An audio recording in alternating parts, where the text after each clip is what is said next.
है यस, तो अविद्या ऐसे बोलते, यानी शरीर को व्याधि, मन को आदि और आत्मा को अविद्या, इस तरह से होता है। तो तीनों स्तरों का हमें अच्छी तरीके से हमें मालूमात होनी चाहिए, उस हिसाब से हमें उसके ऊपर कुछ ना कुछ एक्सरसाइज करना चाहिए, तभी हमारी बॉडी की स्ट्रेंथ बढ़ती है, हमारे माइंड की स्ट्रेंथ बढ़ती है, और हमारे आत्मिक दृष्टिया भी हम जो बोलते हैं ना कि स्व स्वरूप की हमें जानी हो जाती है, तभी हम फिट एंड फाइन खुद रहते हैं। तो देखिए कि आपने इंडियन कल्चर में अलग अलग मेडिटेशन वगैरह बाकी के बताए गए हैं। अध्यात्म जो रहता है वो आत्मा का शास्त्र, जो जन्म जन्मों का शास्त्र रहता है, क्योंकि हमारा जो आत्मा है वो अमर शाश्वत ऐसा आत्मा रहता है। और जो हमारी संस्कृति है वो ज्यादा आदमी को आत्मचिंतन कराने के लिए और आत्म शोध करने के लिए ज्यादा कहती है, अंतर्मन की तरफ जाने के लिए।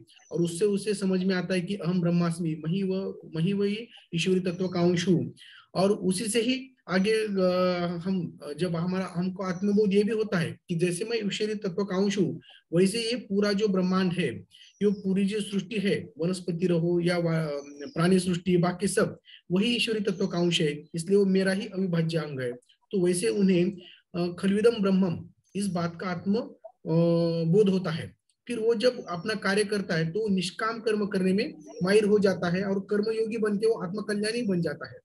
और इस तरह से वो कर्मयोगी बन के वो विश्व कल्याण का तरफ वो जाता है, यानी आत्मचिंतन, आत्मशोध, आत्मबोध, आत्मकल्याण और विश्व कल्याण की तरफ एक मनुष्य का प्रवास पशुत्व की तरह न जाते हुए वो एक देवदूत और देव ही बना के छोड़ने का जो कार्य है वो हमारा इंडियन कल्चर, हमारी भारतीय संस्कृति करती है, जिसमें योग जैसे और मेडिटेशन से ये सब होते रहता है। तो हमें पता है कि जैसे स्वामी विवेकानंद जी और रामकृष्ण परमहंस, ये जोड़ी ऐसी थी कि कहीं पर जब रामकृष्ण परमहंस जी आखिरी में थे और जाते टाइम उन्होंने हमारे स्वामी विवेकानंद जी को पास में बुलाया, और कुछ ना कुछ ऐसा दोनों में संवाद हुआ कि पूरा रूपांतर उनमें हो गया, और जब वो आए तो पूरा वो ट्रांसफॉर्मेशन हो चुके थे। तो वैसे हमारे फोरम के ऊपर जब कोई भी आता है वेट लॉस करने या कोई भी हेल्थ गोल लेके आता है, तो वो खुद यहाँ पे क्या हो जाता है कि ट्रांसफॉर्मेशन करते करते स्व परिवर्तन से विश्व परिवर्तन की ओर वो अपना कार्य करना शुरू कर देता है। तो वैसे ही हर बार सुबह 6:15 से 7:15 तक अपने इस हेल्थ बास्केट फोरम के ऊपर अलग अलग योगा से लेके जुम्बा तक अलग अलग हर एक डिजाइन किए वाले हमारे एक्सरसाइज रहते हैं हमारी बॉडी के लिए। फिर बाद में माइंड के लिए प्राणायाम योगा होता रहता है। फिर बाद में 7:15 से 8, 8:30 तक किसी एक अच्छे तज्ञ मेंटोर्स, डॉक्टर्स या कोई भी तज्ञ हो उससे मार्गदर्शन अपने फोरम के ऊपर मिलता है सबको। तो वैसे ही आज जो हमें सबको मार्गदर्शन मिलने वाला है, जो एक नई टेक्निक माइंड की हमें सीखने को मिलने वाली है, और जो सब्र से उसका इंतजार कर रहे हैं, आज कल परसों 3 दिन वो लगातार लेने वाले थ्योरी और प्रैक्टिकल। तो ज्यादा हमें वो थ्योरी थोड़ा सा आपको लिख के लेना है, प्रैक्टिकल अनुभव करना है। अनुभूति वही इंपॉर्टेंट रहता है कि जो अनुभूति कर सकता है, जो जितना डिवोशनली करता है वही अनुभूति कर सकता है। तो फिर बाद में आखिरी में जिसी किसी को कोई क्वेश्चन रहता है तो आप बिंदास पूछ सकते हो सर को। देखिए सर के बारे में मैं थोड़ा बहुत जानकारी देना चाहूंगा कि डॉक्टर राजेश सर्जेराव बर्डे सर की जो एमडी होम्योपैथी है, और उनके बहुत सारे और भी डिग्री है, लेकिन वो पीजीडी इन एडवांस योगा जिन्होंने कहाँ से किया है कि अन्नामलाई यूनिवर्सिटी तमिलनाडु में ये है, चिदम्बरम, इसमें homeopathic consultant practising homeopathy since 21 years at Sinhagad road Pune. और वो नांदेड़ सिटी में भी उनका एक छोटा सा क्लिनिक है, उनके मैडम वहां पे बैठते हैं, वो भी वहां पे कुछ दिन में से 1-2 घंटे वहां पे अपना वैल्यूएबल टाइम देके कुछ कॉम्प्लिकेटेड केसेस रहते तो उनको भी वो सॉल्व करने की कोशिश करते हैं। और हार्टफुलनेस जो अपना मेडिटेशन का है वो ट्रेनर बोल के भी हर जगह जाके वो काम करते हैं। उनके अलग अलग जगह ये जैसे हम शिविर बोलते हैं, प्रबोधन बोलते हैं, जैसे आळंदी में, देहू में, ऐसे ऐसे अच्छे अच्छे ठिकानी उनके कार्यक्रम रहते हैं। एपीसी दीनानाथ मंगेशकर हॉस्पिटल पुणे, जो दीनानाथ मंगेशकर हॉस्पिटल उनके वो एपीसी भी है। Past president Pune Sinhagad doctor association, Sinhagad doctor association के वो पास्ट प्रेसिडेंट भी रह चुके हैं, अभी वो सलाहकार बोल के वहां पे अच्छा उनको मार्गदर्शन करते हैं। National gold medallist, all India first in kho kho, उनके बहुत सारे खेलों में उनको रुचि रहती है, बचपन से ही वो सोशल वर्क, खेल, इसमें सब माहिर थे, और उनको ये सभी जो चीजें हैं, उनको जो पिताजी है उनकी तरफ से वो आए वाले हैं, क्योंकि वो यहाँ पे करमा तालुका में उनका जो गांव है वहां पे उनका खुद के इंस्टीट्यूट है, स्कूल के बच्चों को वो अच्छी तरह से शिक्षा देते हैं, और शिक्षा देके उनको एक परोपकारी व्यक्तिमत्व, सर्वांग सुंदर व्यक्तिमत्व, जो देश का भविष्य बोलते हैं हम छोटे बच्चे, उनको अच्छी तरह से एक बना के सुसंस्कारी व्यक्ति वो समाज को देने की वो कोशिश करते हैं।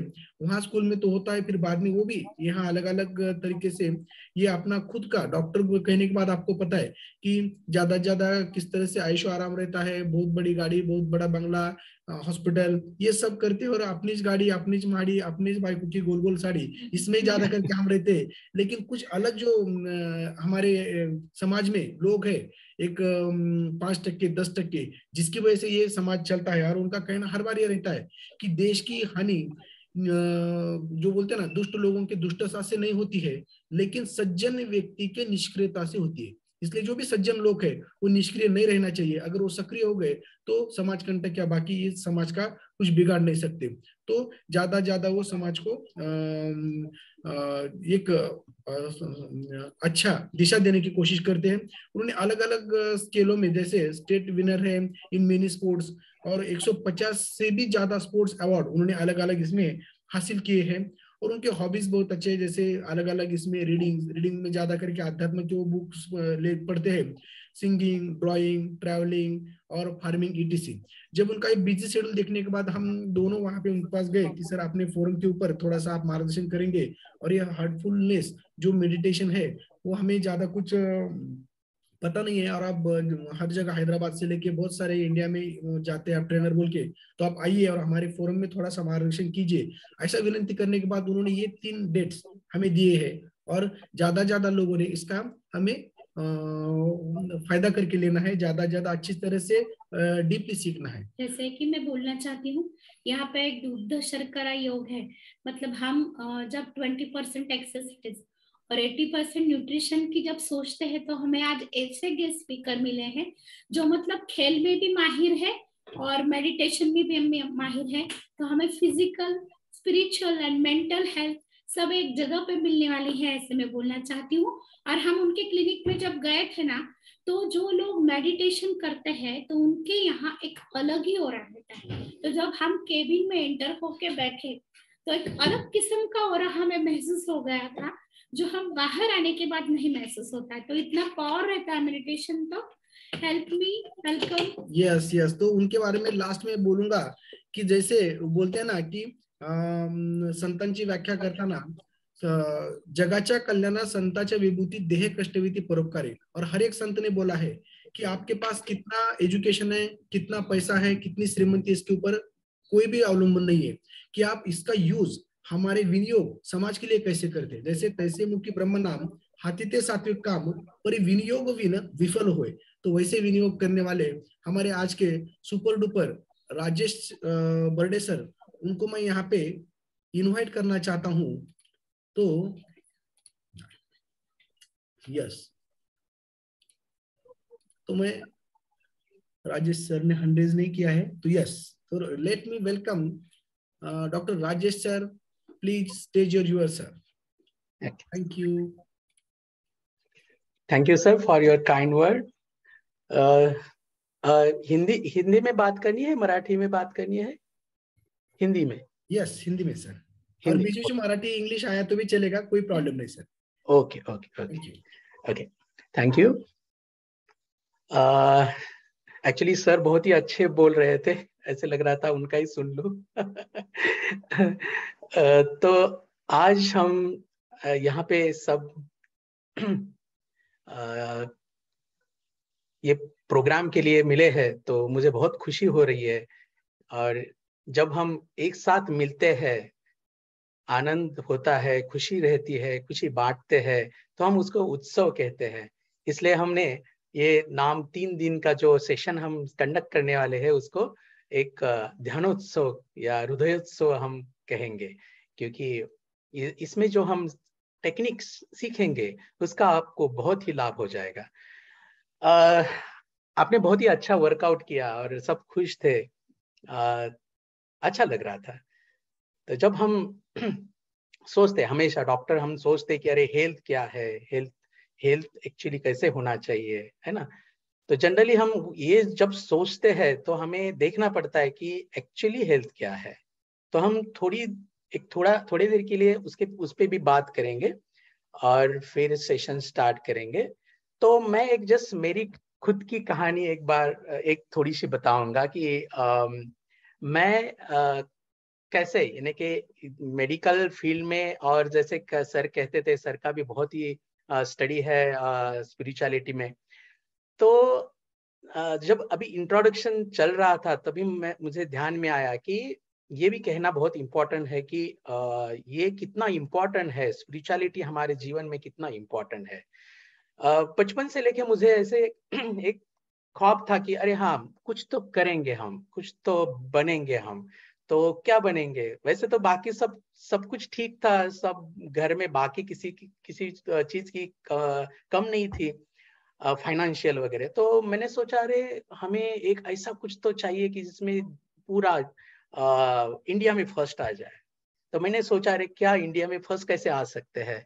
तो मैंने सोचा चलो हम देखेंगे कि महाराष्ट्र कौन से गेम में अच्छा है। तो मैंने खो खो गेम ढूंढ लिया। तो खो खो में हमारा महाराष्ट्र बहुत ही टॉप पे रहता है।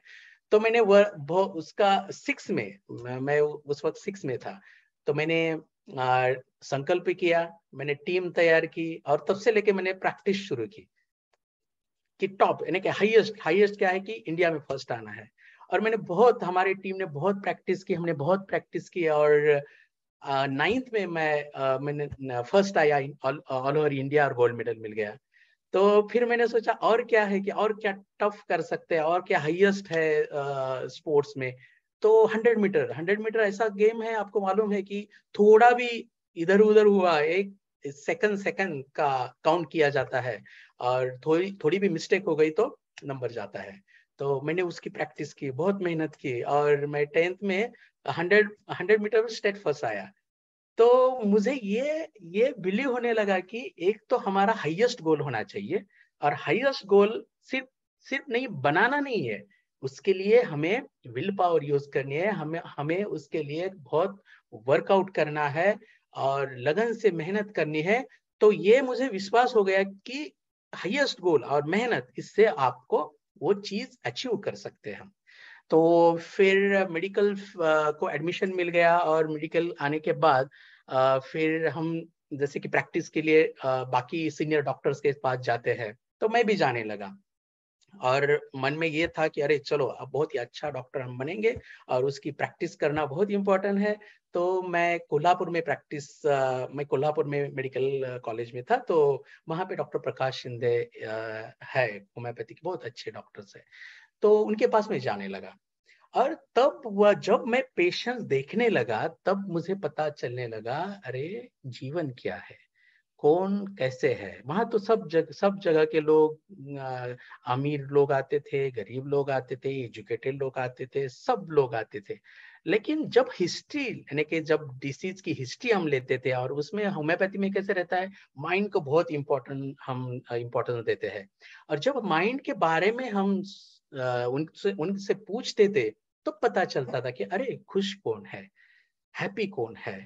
तो जब मैंने ये एनालाइज किया, देखा कि ये खुशी या पीसफुल कंडीशन, शांतता या हैप्पी लोग कौन है, तो मैंने पता चला थोड़ा कि उसमें जो भी स्पिरिचुअलिटी से कनेक्ट है, आध्यात्मिक भी है, और खुद का कर्तव्य करते हैं, जो भी है ड्यूटी करते हैं, व्हाटएवर बिजनेस करते हैं, सर्विस करते हैं, लेकिन उसके साथ वो आध्यात्मिक थिंकिंग है, और वो ईश्वर को भी मानते हैं। जैसे कि पक्षी है, पक्षी के 2 पंख है, 2 पंख होते हैं तभी वो उड़ सकता है। वैसे हमारे जीवन में भी मुझे पता चलने लगा कि ये बहुत इंपॉर्टेंट है कि हमें वो स्पिरिचुअलिटी जो हमारे इंडिया, हमारा इंडिया उसके लिए फेमस है पूरे जग में कि स्पिरिचुअलिटी के लिए, तो उसके बारे में हमें ध्यान देना चाहिए। तो मेरा थॉट ये आने लगा कि चलो ढूंढेंगे क्या है ऐसा कि जो हम अचीव कर सकते हैं स्पिरिचुअलिटी में। तब मुझे ये हार्टफुलनेस जो है मेडिटेशन का, वो बुक्स कुछ पढ़ने में आए। मेरा एक रूम पार्टनर था, वो भी ये ध्यान करता था, मैं उसको ऑब्जर्व करता था। और जैसे मैंने बुक पढ़ने शुरुआत की तो मुझे पता चला कि उसमें ये लिखा था कि यस वी कैन अचीव वो कंडीशन, यानी कि हम ध्यान करके ईश्वर जैसे बन सकते हैं, हमें परिवर्तन हम ला सकते हैं। परिवर्तन क्या है? जैसे कि हम ह्यूमन है, लेकिन ह्यूमन में भी 3 टाइप्स है। एक तो जस्ट हम बोलते हैं कि एनिमल ह्यूमन, जैसे कि बिहेवियर ह्यूमन है लेकिन बिहेवियर उसका पशु जैसे है। उससे हमें ह्यूमन बनना है और ह्यूमन से एक डिवाइन ह्यूमन बनना है। तो ये हम कर सकते हैं जब प्रॉपर मेथड हो, हमारी प्रैक्टिस हो, लगन हो, और ये सब हम हमारे जो भी है ड्यूटी करके कर सकते हैं। तो फिर हमने स्टार्ट किया कॉलेज में, और बहुत ही उसका इफेक्ट, यानी कि 1998 में हमने स्टार्ट किया, और हमारे सब फ्रेंड्स धीरे धीरे शुरू करने लगे, क्योंकि ये प्रैक्टिकल ओरिएंटेड है। अनुभव बहुत इंपॉर्टेंस है। हार्टफुलनेस यानी कि हार्ट पे ध्यान करने के बाद अनुभव क्या आता है वो ज्यादा इंपॉर्टेंट है। कोई भी चीज जैसे पढ़ के या कोई बताने से नहीं होता, वो खुद अनुभव लेने से होता है। जैसे आपने वर्कआउट किया तो वर्कआउट करने के बाद ही आपको पता चलता है कितना फ्रेश लग रहा है। तो आज हम उसके बारे में कि हार्टफुलनेस मेडिटेशन एग्जैक्ट क्या है और वो कैसे कर सकते हैं, वो आज हम अनुभव लेने वाले हैं। फर्स्ट सेशन, कल का सेकंड और परसों थर्ड, ये तीनों बहुत इंपॉर्टेंट है। वो कैसे है वो मैं आपको जस्ट बताऊंगा। मैम मैं पीपीटी शेयर कर सकता हूँ? यस सर, आपको होस्ट हो। या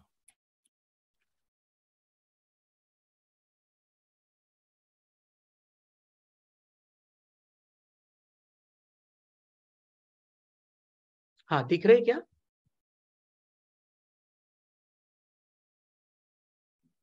यस सर, दिख रहे तो बोलिए। Yes. तो ये हार्टफुलनेस इंस्टीट्यूट जो है वो अराउंड 140 मोर देन 140 कंट्रीज में है। उसके अलग अलग सेंटर्स है।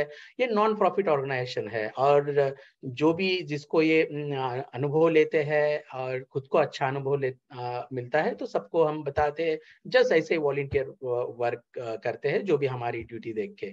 तो अराउंड 10,000 सर्टिफाइड हार्टफुलनेस ट्रेनर है इसमें। तो आज हम क्या सीखने वाले हैं कि मेडिटेशन की नीड क्यों है, क्यों करना है एग्जैक्ट मेडिटेशन, और हार्टफुलनेस मेडिटेशन क्या है, हार्ट पे ही वो क्यों क्यों करते हैं, और फिर उसका अनुभव हम लेने वाले हैं।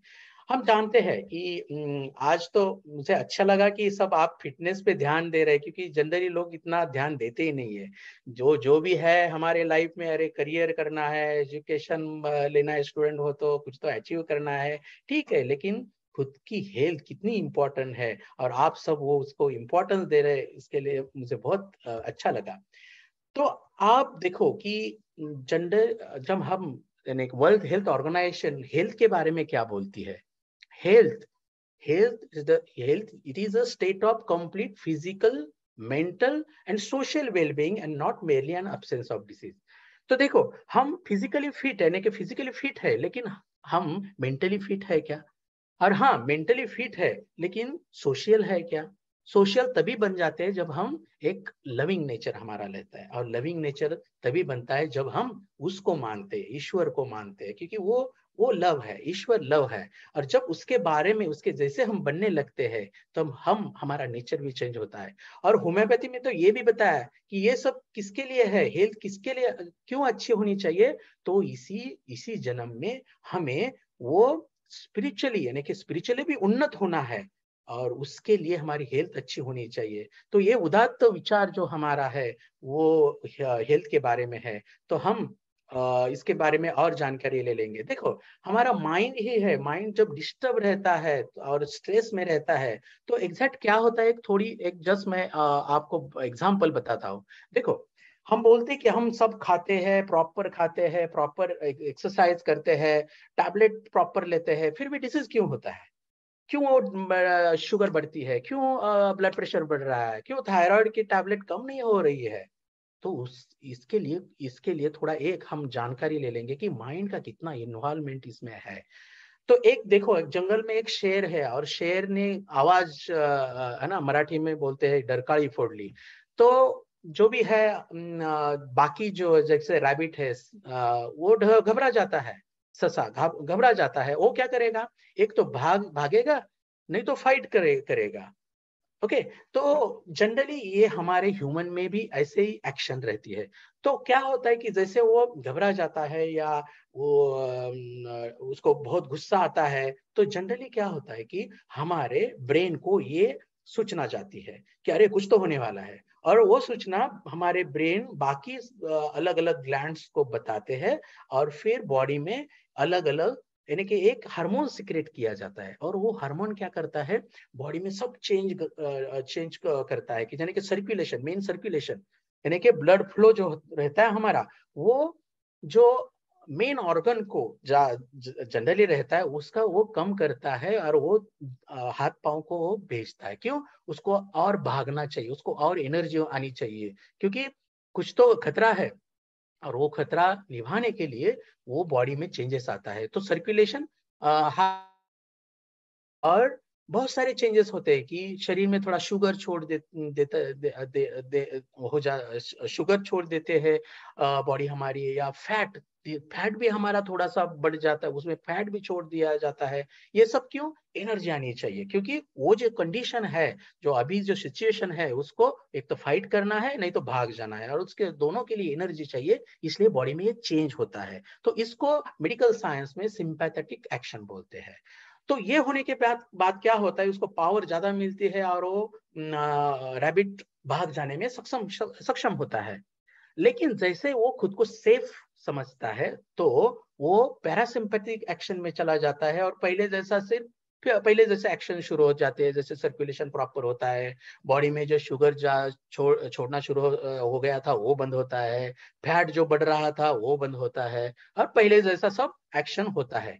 लेकिन देखो, ये एनिमल में होता है, ह्यूमन में होता नहीं। क्यों नहीं होता जनरली? क्योंकि ह्यूमन क्या करता है, वो जो इंसिडेंस होके गया है, वो होने के बाद भी वो बार बार सोचता है, बार बार उसी को याद करता है, और उसी को याद करने के बाद क्या होता है, ब्रेन को तो वो मालूम नहीं है सिचुएशन अभी है चालू या नहीं, तो बार बार क्या होता है, बॉडी में सब ये एक्शन चालू ही रहती है। तो मान लो आपकी कोई डिसीज, एक ऑर्गन, आपका अवयव वीक है, तो वो और वीक बन जाएगा, क्योंकि सर्कुलेशन डिस्टर्ब हो गया, बॉडी में फैट भी बढ़ गया, क्योंकि फैट जो है वो ये एक्शन का एक मेन पार्ट है एनर्जी बढ़ाने के लिए। तो ये ब्रेन को मालूम नहीं रहता, आप वो थॉट छोड़ते नहीं हो, आप वही याद करते हैं, वही चीज यही हुआ था, यही हुआ था, और फिर उसको इग्नोर नहीं करते, और बॉडी में चेंजेस जो भी होते हैं उसका इफेक्ट हमारा डिसीज और भी बढ़ जाता है। तो इसका मतलब है फिजिकली वर्कआउट तो इम्पोर्टेंट है ही, लेकिन माइंड का फिटनेस हम बोलेंगे, माइंड पे पूरा हमारा कंट्रोल होना चाहिए। जब भी हम बोलते अरे हाँ ठीक है, जो सिचुएशन हो गई उसको हम अभी हैंडल करेंगे, वो जो भी ड्यूटी है उस वक्त, जो भी हमारा प्रॉपर जो हार्ट कहता है कि यही सही है वो करना है, और बाकी वो बार बार वो जो इम्प्रेशन है जिसकी वजह से डिस्टर्ब हो गए, वो बार बार याद नहीं करना है, नहीं तो इसका इफेक्ट पूरे सिस्टम पे हमारे हो जाता है। वो डिटेल में नहीं जाता ज्यादा।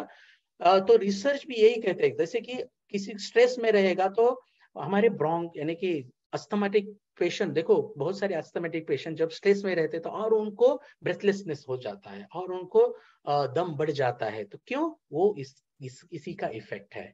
नींद के प्रॉब्लम कितने सारे पेशेंट्स को रहते हैं।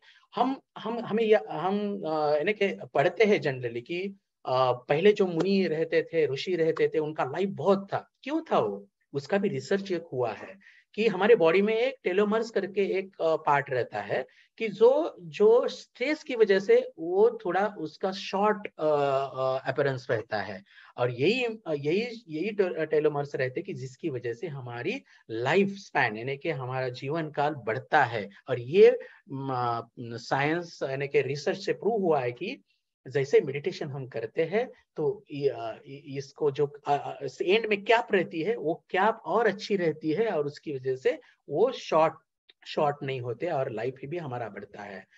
तो बहुत सारे रिसर्च है इस पे, लेकिन आप देखेंगे, ये स्लाइड देखेंगे कि इवन 10 मिनट्स भी आपने मेडिटेशन किया तो हमारे बॉडी में इतना चेंजेस रहते हैं कि हमारे जो हैप्पी हार्मोन्स बोलते हैं हम, डोपामाइन, सेरोटोनिन, ऑक्सीटोसिन ऐसे रहते हैं हैप्पी हार्मोन्स, वो हमारे बढ़ जाते हैं और हम हैप्पी मूड में चले जाते हैं, जैसे अभी सर ने भी पहले कहा। तो ये कैसे कर सकते हैं हम? तो हमें मालूम है कि हमारी सिस्टम, यानी कि इंडियन सिस्टम स्पिरिचुअलिटी बहुत ही एडवांस थी उस वक्त, और उस वक्त पतंजलि ऋषि ने ये सब अलग अलग सिस्टम एक करके एक अष्टांग योग किया था। और योग है ना, योग शब्द हमें तो मालूम है, तो योग का मतलब क्या है, योग की डेफिनेशन क्या है? तो योगा मीन्स योगा चित्त वृत्ति निरोधा, यानी योगा जो है, हमारा जो डिस्टर्ब माइंड है उसको ठीक करने के लिए योगा कहते हैं। और योगा का और ये डेफिनेशन भी है कि जैसे योग, ये शब्द जो है संस्कृत वर्ड से आता है यूज करके, तो जोड़ना, कनेक्ट होना। किससे कनेक्ट होना? तो हमारे ईश यानी आत्मा परमात्मा को कनेक्ट होना, इसको ही हम योग कहते हैं। और ये योग जो है, तो जैसे पतंजलि ऋषि ने इसके बारे में बहुत सारे स्टेप्स, 8 स्टेप्स उन्होंने बताया है।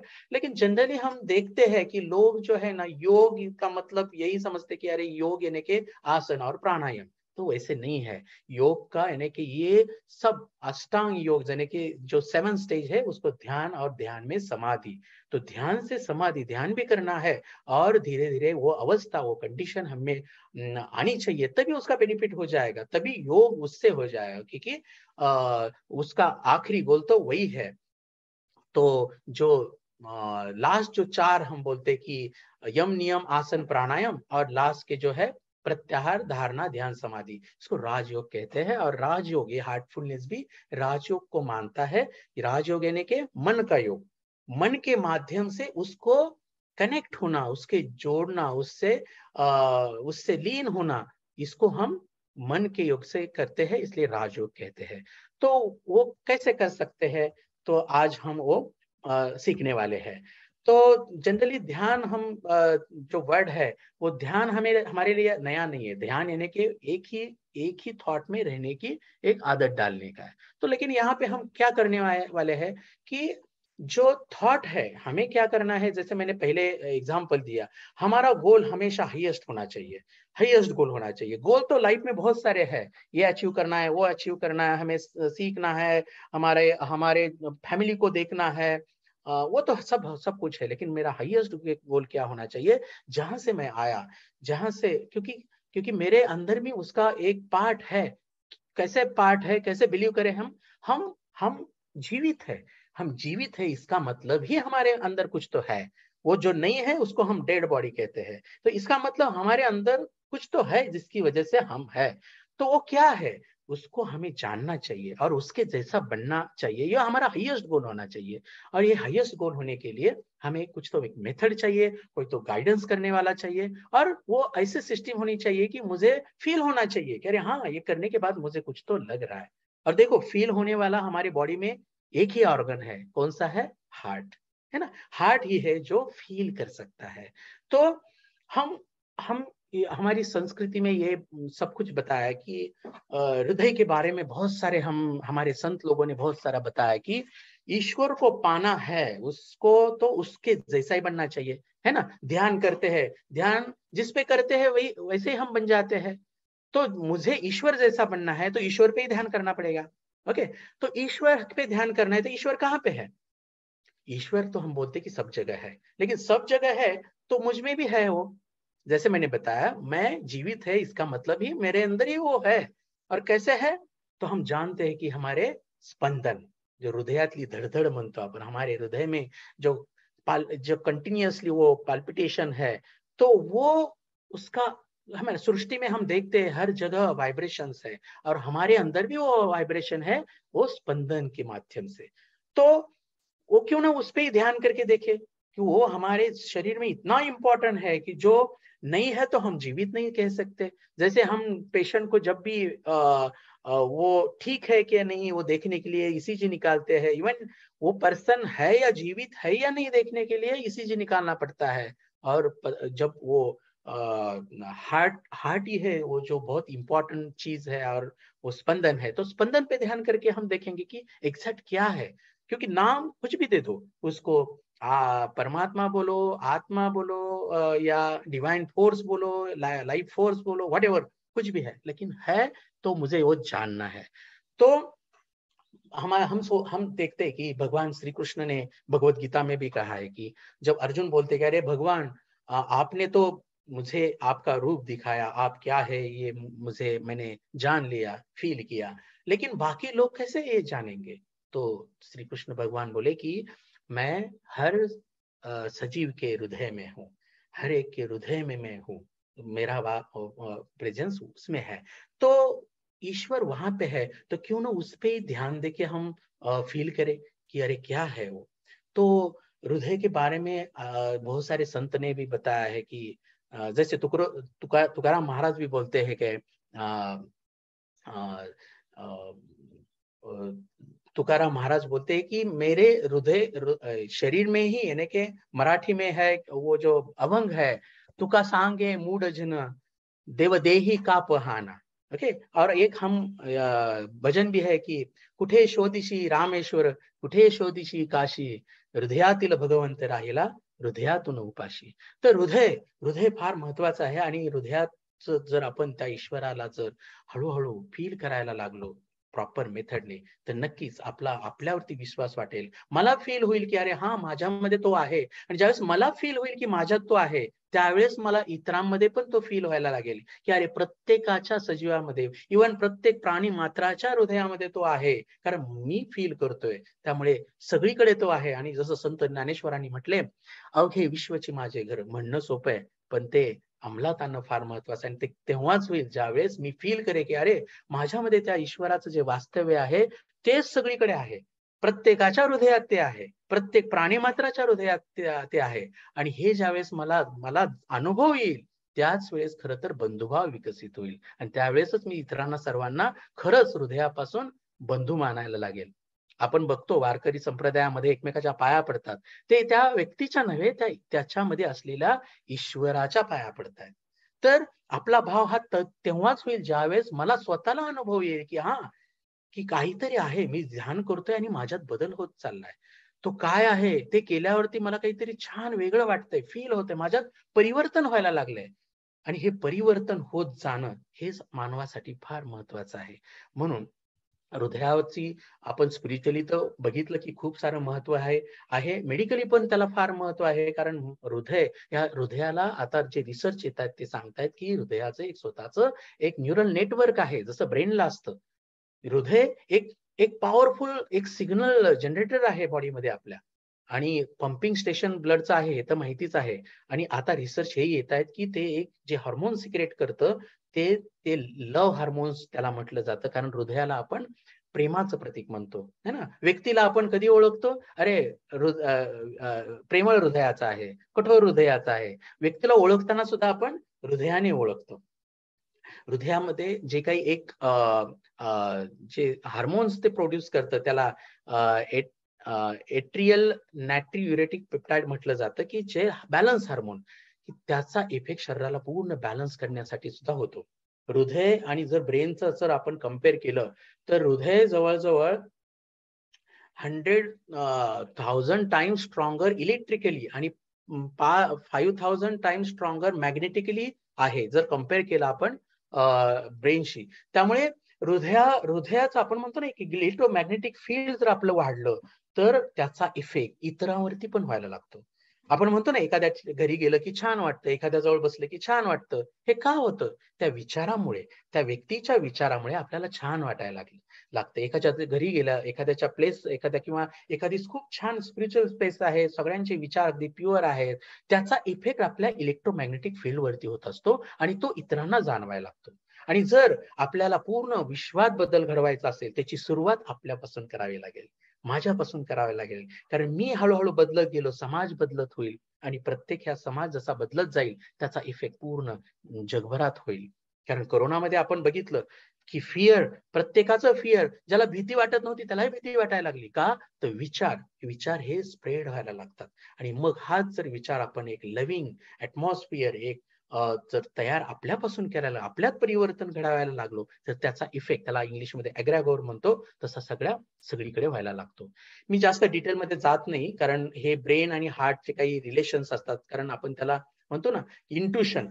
आम्ही नेहमी म्हणतो की अरे, जी गोष्ट करायची ती हृदयापासून करा, हृदयाशी कनेक्ट व्हा नेहमी, कारण हृदय नेहमी खरंच बोलतं, खोटं कधीच नाही. कारण ज्यावेळेस ते रॉंग एखादा विचार असेल, एखादी रॉंग ऍक्टिव्हिटीज करणार असेल, आपण विचार चुकीचा यायला लागला, तर बघा हृदय धडधड करायला लागतं, हृदय सांगतं, हृदय हेवी व्हायला लागतं की अरे हे राईट नाहीये. जर योग्य गोष्ट असेल तर ते नक्की पीसफुल असतं, शांत असतं. त्यामुळे जर हृदयाला आपण कनेक्ट व्हायला लागलो आणि हृदयापासून जो इंट्युशन म्हणू की योग्य काय आहे ह्याचा निर्णय कुठल्याही अवघड सिच्युएशन मध्ये जर हृदयाचा ऐकायला लागलो आपण, तर नक्कीच योग्य डिसिजन घेऊ आणि लाईफ मध्ये आपण योग्य गोष्टी करू आणि त्यामुळे खूप सारा आपला वेळ वाचेल. कारण आयुष्यात गाईड करायला प्रत्येक वेळी कोणाचं माध्यम घ्यायची गरज पडणार नाही, जर हृदयाचं आपण ऐकायला लागलो. ओके, पण त्यासाठी आपल्याला हृदयावरती ध्यान करायला पाहिजे. हृदय काय सांगतं हे ऐकायला पाहिजे. हृदय सांगतं, आपण बघा इंट्युशन त्याला म्हणतो, प्राण्यांना पण कळतं. प्राणी जो है, जो भी एनिमल्स है, वो उनको भी इंट्यूशन समझ में आता है, लेकिन ह्यूमन को हमें क्यों नहीं वो तो कैच कर पाते, क्योंकि हमारा माइंड जो है वो डिस्टर्ब रहता है, और डिस्टर्ब माइंड वो हार्ट जो कहता है वो तुरंत समझ में नहीं आता है, बाद में करे हाँ मेरा हार्ट ने कहा था, मुझे याद आया था ये थॉट, लेकिन मैं उस पर ध्यान नहीं दिया। तो ये बहुत ही इंपॉर्टेंट है कि हम हृदय पे ध्यान करके हृदय से डिसीजन ले ले और हृदय की भाषा हम समझ में ले ले, तो उसके लिए ध्यान बहुत इंपॉर्टेंट है। तो ये हार्टफुलनेस मेडिटेशन की और एक बहुत ही इंपॉर्टेंट चीज है, उसमें यौगिक ट्रांसमिशन दिया जाता है। तो ये यौगिक ट्रांसमिशन, उसको संस्कृत में बोलते हैं प्राणाहुति, प्राणस्य प्राण, यानी कि हम प्राण प्रतिष्ठा शब्द हम जानते हैं, यानी कि प्राणा यानी फ्लो जो है, वो जो डिवाइन एनर्जी बोल सकते हैं हम, तो वो ट्रांसमिट करना, साधक में ट्रांसमिट करना, ये मेथड हमारी पुरानी है। पुरानी यानी कि दशरथ राजा के 72 जनरेशन पहले वो हम हमारे ऋषि मुनि ये यूज करते थे, और ये ट्रांसमिशन यूज करके वो जो भी है शिष्य में वो स्पिरिचुअल कंडीशन वो लाते थे। उसको हम कॉन्शियसनेस या चेतनेचा विस्तार ऐसे भी हम बोल सकते हैं। तो ये होता था, जैसे कि हम देखते कि भगवत गीता है, श्री कृष्ण ने अर्जुन ने सब कुछ तो नहीं, इतना सारा टाइम नहीं था, उन्होंने कुछ श्लोक बताए, लेकिन ट्रांसमिशन दिया, ये यौगिक ट्रांसमिशन ही था, जिसकी वजह से सब उनको वो कंडीशन आ गई, सब कुछ समझ में आ गया, और वो सुपर कॉन्शियसनेस स्टेज उनको आ गई। तो ये जो है, पहले तो हम क्या करेंगे, अभी आज है हम अनुभव ले लेंगे कि एग्जैक्ट ये क्या है, कैसे करना है, और वो आपको खुद फील करना है कि बिफोर मेडिटेशन, ये करने से पहले और आफ्टर मेडिटेशन आपने क्या फील किया। तो हम मेडिटेशन के लिए हम थोड़ा तैयार रहेंगे। सब मैं रिक्वेस्ट करता हूँ सबको कि ये मोबाइल वगैरह जो भी है आप ऑफ करो, और फिर हम एक शुरू में रिलैक्स सेशन करेंगे और उसके बाद मेडिटेशन करेंगे। देखो, मेडिटेशन की डेफिनेशन जैसे मैंने बताया कि एक विचार में हमें रहना है, लेकिन वो इजी होना चाहिए। हमें सबको मालूम है अरे मेडिटेशन बहुत इंपॉर्टेंट है, करना चाहिए है, लेकिन प्रॉब्लम ये होता है कि ये तो मेरे लिए नहीं है, ये बहुत डिफिकल्ट है, मैं आंखें बंद किया तो बहुत सारे, ये मैं नहीं कर सकता, हर एक का ये जवाब रहता है। लेकिन हाँ देखो, इसको टेक्निक है, वो प्रॉपर टेक्निक से किया तो आप भी फील करेंगे अरे अरे हाँ मैं भी मेडिटेशन कर सकता हूँ। देखो, विचार तो आने वाले हैं, विचार क्योंकि मन है तो विचार आने वाले हैं, लेकिन हमें यहाँ पे एक विचार देना है और बाकी विचारों को इग्नोर करना है। तो विचार कौन सा देना है, हमारा गोल क्या है, ईश्वर जैसा बनना है। तो ईश्वर जैसा बनना है तो हमारा गोल भी, हमारा थॉट भी वही होना चाहिए कि मुझे ईश्वर पे ध्यान करना है। ओके, तो ईश्वर पे ध्यान करना है, तो ईश्वर कहाँ पे है, मेरे हृदय में भी है। तो अभी प्लेस मिल गया, कहाँ पे ध्यान करना है, आंखें बंद। आंखें बंद इसलिए कि इधर उधर देखेंगे तो ध्यान इधर उधर जाएगा, तो आंखें बंद करके हमें हृदय की ओर ध्यान देना है, और हृदय पे जहाँ पे आपको फील होता है, धड़धड़ होती है, स्पंदन जहाँ पे है, पल्पिटेशन है, जहाँ पे है वहां पे आपको ध्यान देना है। और विचार क्या रखना है, कि हाँ वहां पे ईश्वर है। कैसे है मुझे मालूम नहीं है, क्योंकि आपने जो भी देखते हैं, कोई तो प्रिजुडाइज माइंड रहता है कि अरे हाँ ऐसा ही ईश्वर है, लेकिन जब पहले से पता है तो क्या करने की जरूरत है। लेकिन हमें वो जानना है कि अरे मुझे मालूम नहीं है, तो हम एक थॉट रखेंगे कि हाँ मेरे हृदय में ईश्वर है, तो उस पर मुझे ध्यान करना है।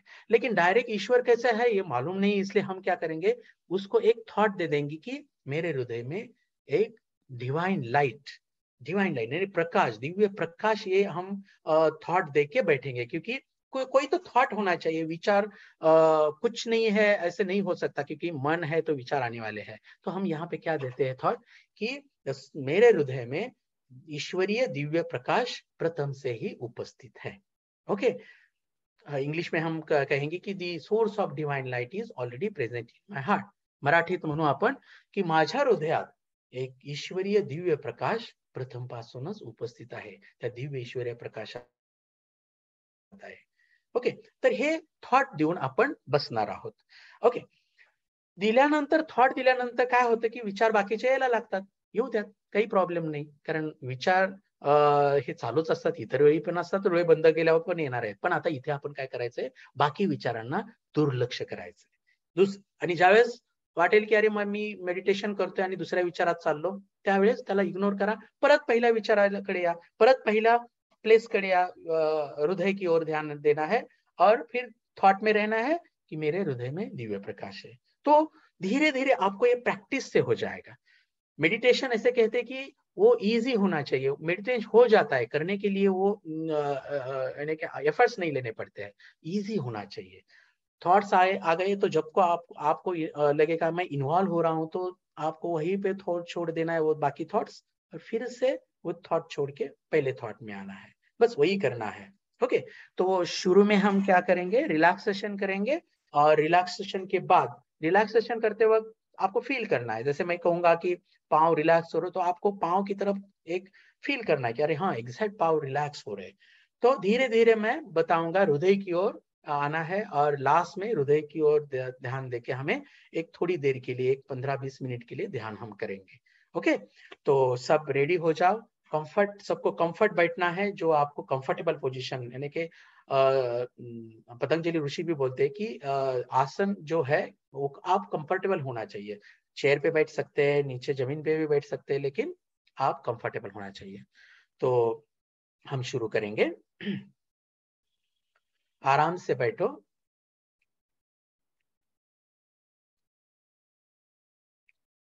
स्लोली आप ब्रीदिंग को और ध्यान दे दो, और डीप ब्रीदिंग ले लो, ब्रीद आउट करो, एक 4-5 बार डीप ब्रीदिंग करो और ब्रीद आउट करो, सांस ले लो और छोड़ दो, शांतपणे श्वासोश्वास घ्या।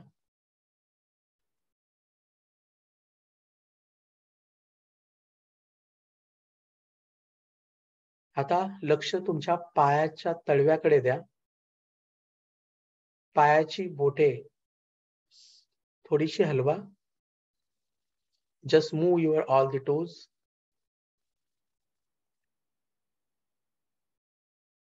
अभी एक थॉट देना है, एक विचार देना है की जमिनीतून, धरती मातेतून एक जीवनदायी ऊर्जा जमिनीतून माझ्या पायाच्या तळव्याकडे येत आहे, आणि पायाच्या तळव्याला ती पूर्णपणे रिलॅक्स करत आहे।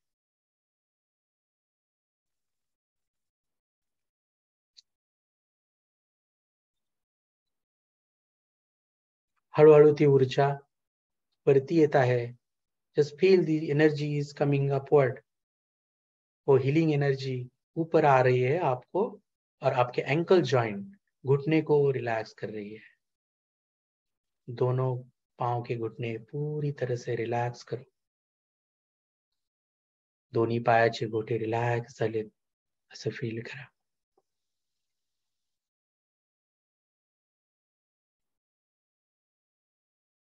धीरे धीरे वो हीलिंग एनर्जी ऊपर आ रही है, फील करो। और आपके दोनों काफ मसल, आपके लेग उसको रिलॅक्स कर रही है, पोटऱ्यांना रिलॅक्स करते हैं। हळूहळू ऊर्जा वरती येते आणि तुमच्या नी जॉइंटला, गुडघ्यांना पण रिलॅक्स करते है, ऐसा अनुभव गया। दोनों घुटने, दोनों नी जॉइंट पूरी तरह से रिलैक्स हो गए हैं।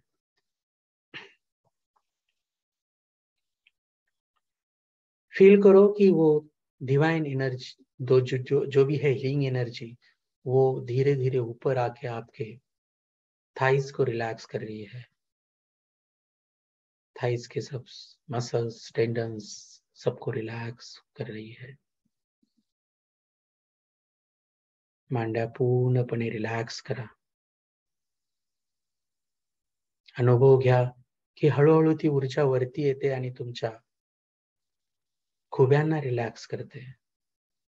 दोन्ही पायाचे खुबे पूर्णपणे रिलॅक्स होत चालले आहेत।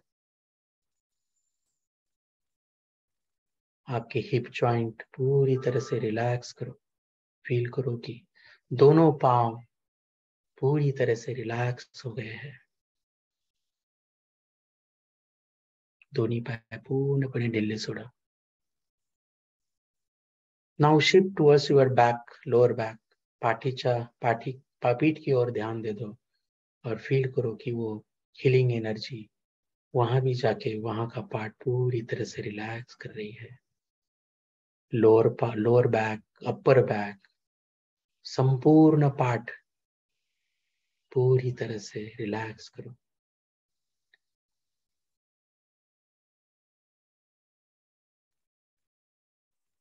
धीरे धीरे ध्यान पेट की तरफ ले लो। फील करो कि वो हीलिंग एनर्जी, ऊर्जा आपकी पेट की जो भी स्नायु, जो भी मसल्स है, जो भी पार्ट है, वो पूरी तरह से रिलैक्स कर रही है।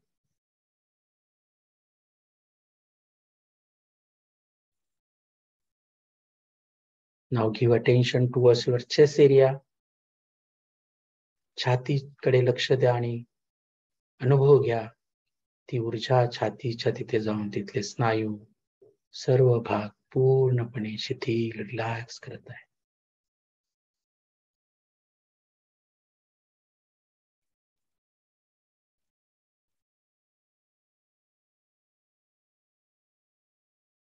अभी ध्यान दोनों शोल्डर जॉइंट की तरफ दे दो।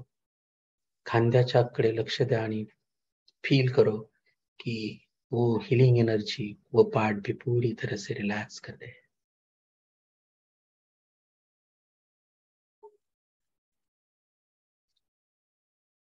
Forearm, elbow joint, wrist joint, palms relax करो। संपूर्ण हात पूर्णपणे ढिल्ला सोडा। हाताचे मनगटे, हाताचा पंजा पूर्णपणे ढिल्ला सोडा। दोन्ही हात पूर्णपणे रिलॅक्स करा। बोट सर्व हाताची ढिल्ले सोडा।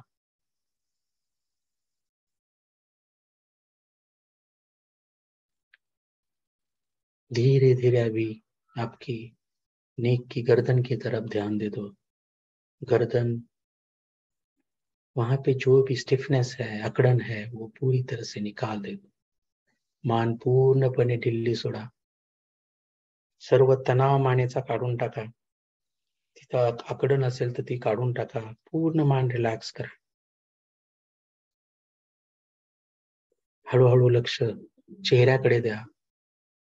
चेहरे की तरफ ध्यान देके फोरहेड रिलैक्स करो। कपाल पूर्णपणे रिलैक्स करा।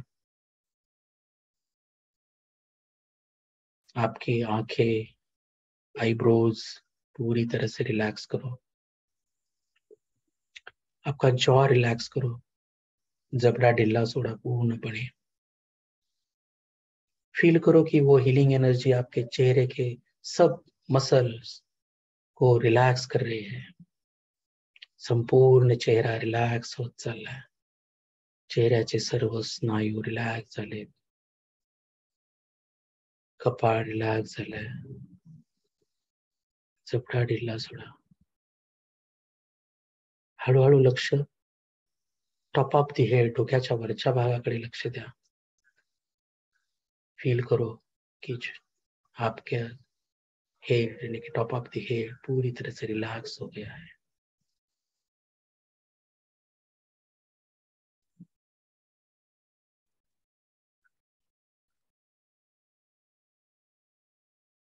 अब फील करो कि पूरा शरीर आपका रिलैक्स हो गया है.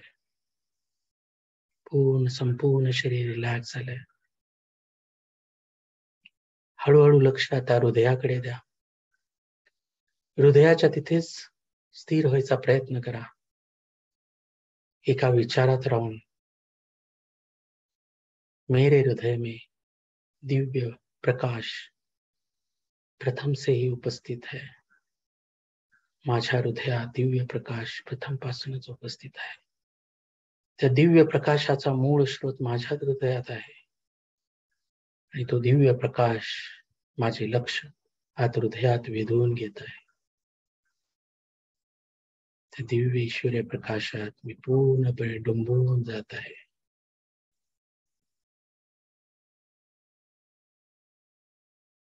हृदय की ओर ध्यान देके हृदय में दिव्य प्रकाश उपस्थित है ये कल्पना करके उसी विचार में रहने का प्रयास करो.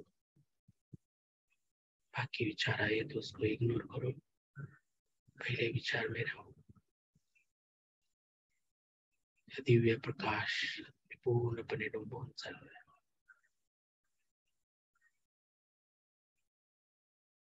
Please start meditation. ध्यान शुरू करो.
दैट्स ऑल, बस कीजिए।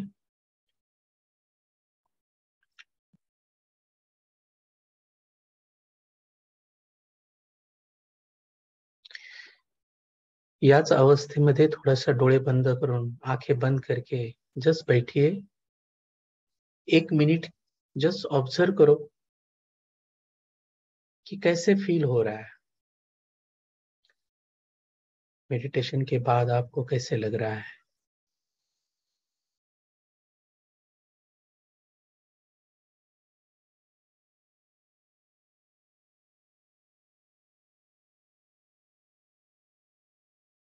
जस्ट मेंटली रीड करो।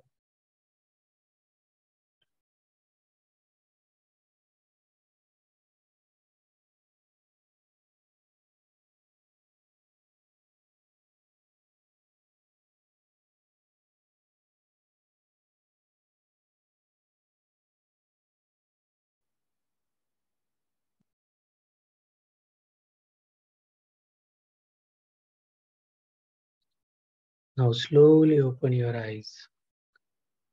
हळूहळू डोळे उघडा।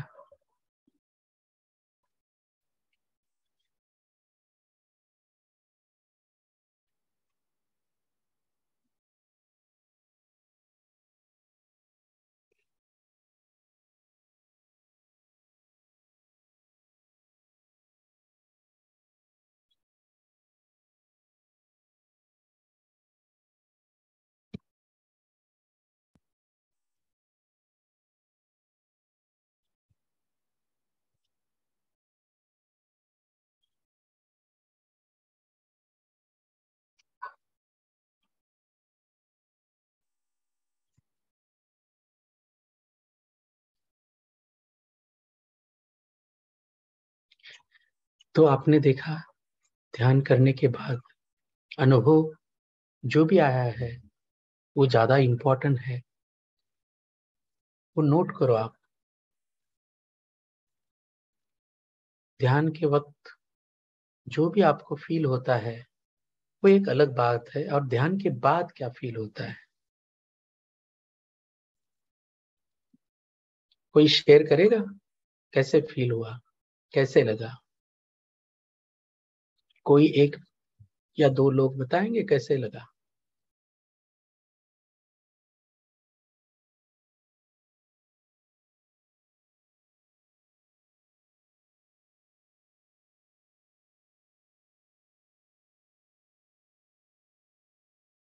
हाँ मैम।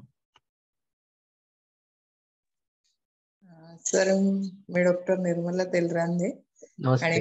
नागपूरवरून बोलते आहे। वाह। तर जेव्हा आपण मेडिटेशनला म्हणजे तुम्ही ज्याप्रमाणे गाईड केला तसं आपण करायचा प्रयत्न केला, पण काय आहे की मन इतकं चंचल आहे की ते प्रत्येक ठिकाणी भटकत असते। बरोबर। जरी खूप आवाज जरी घरात झाला तरी ते लगेच तिकडे धावते। असं माझ्या बाबतीत झालं। पण असं झालं की म्हणजे खूप असं जडता निर्माण झाली शरीरामध्ये, डोकं सुन्न व्हायला लागलं होतं। म्हणजे माझा जो अनुभव आहे तो मी शेअर करते की मला अशा तुमचा एक्सपिरियन्स आला। पण याच्यासाठी आपल्याला एकदम पीसफुल जर जागा असेल जिथे तुम्हाला कुणीही डिस्टर्ब करणार नाही, तर तुमचं मन जे आहे ते हृदयावर तुम्ही कॉन्सन्ट्रेट करू शकता असं मला वाटलं। कारण हा good good observation, good. Okay, आणखी कोणाला शेअर करायचंय? आपण बोलूया त्याबद्दल।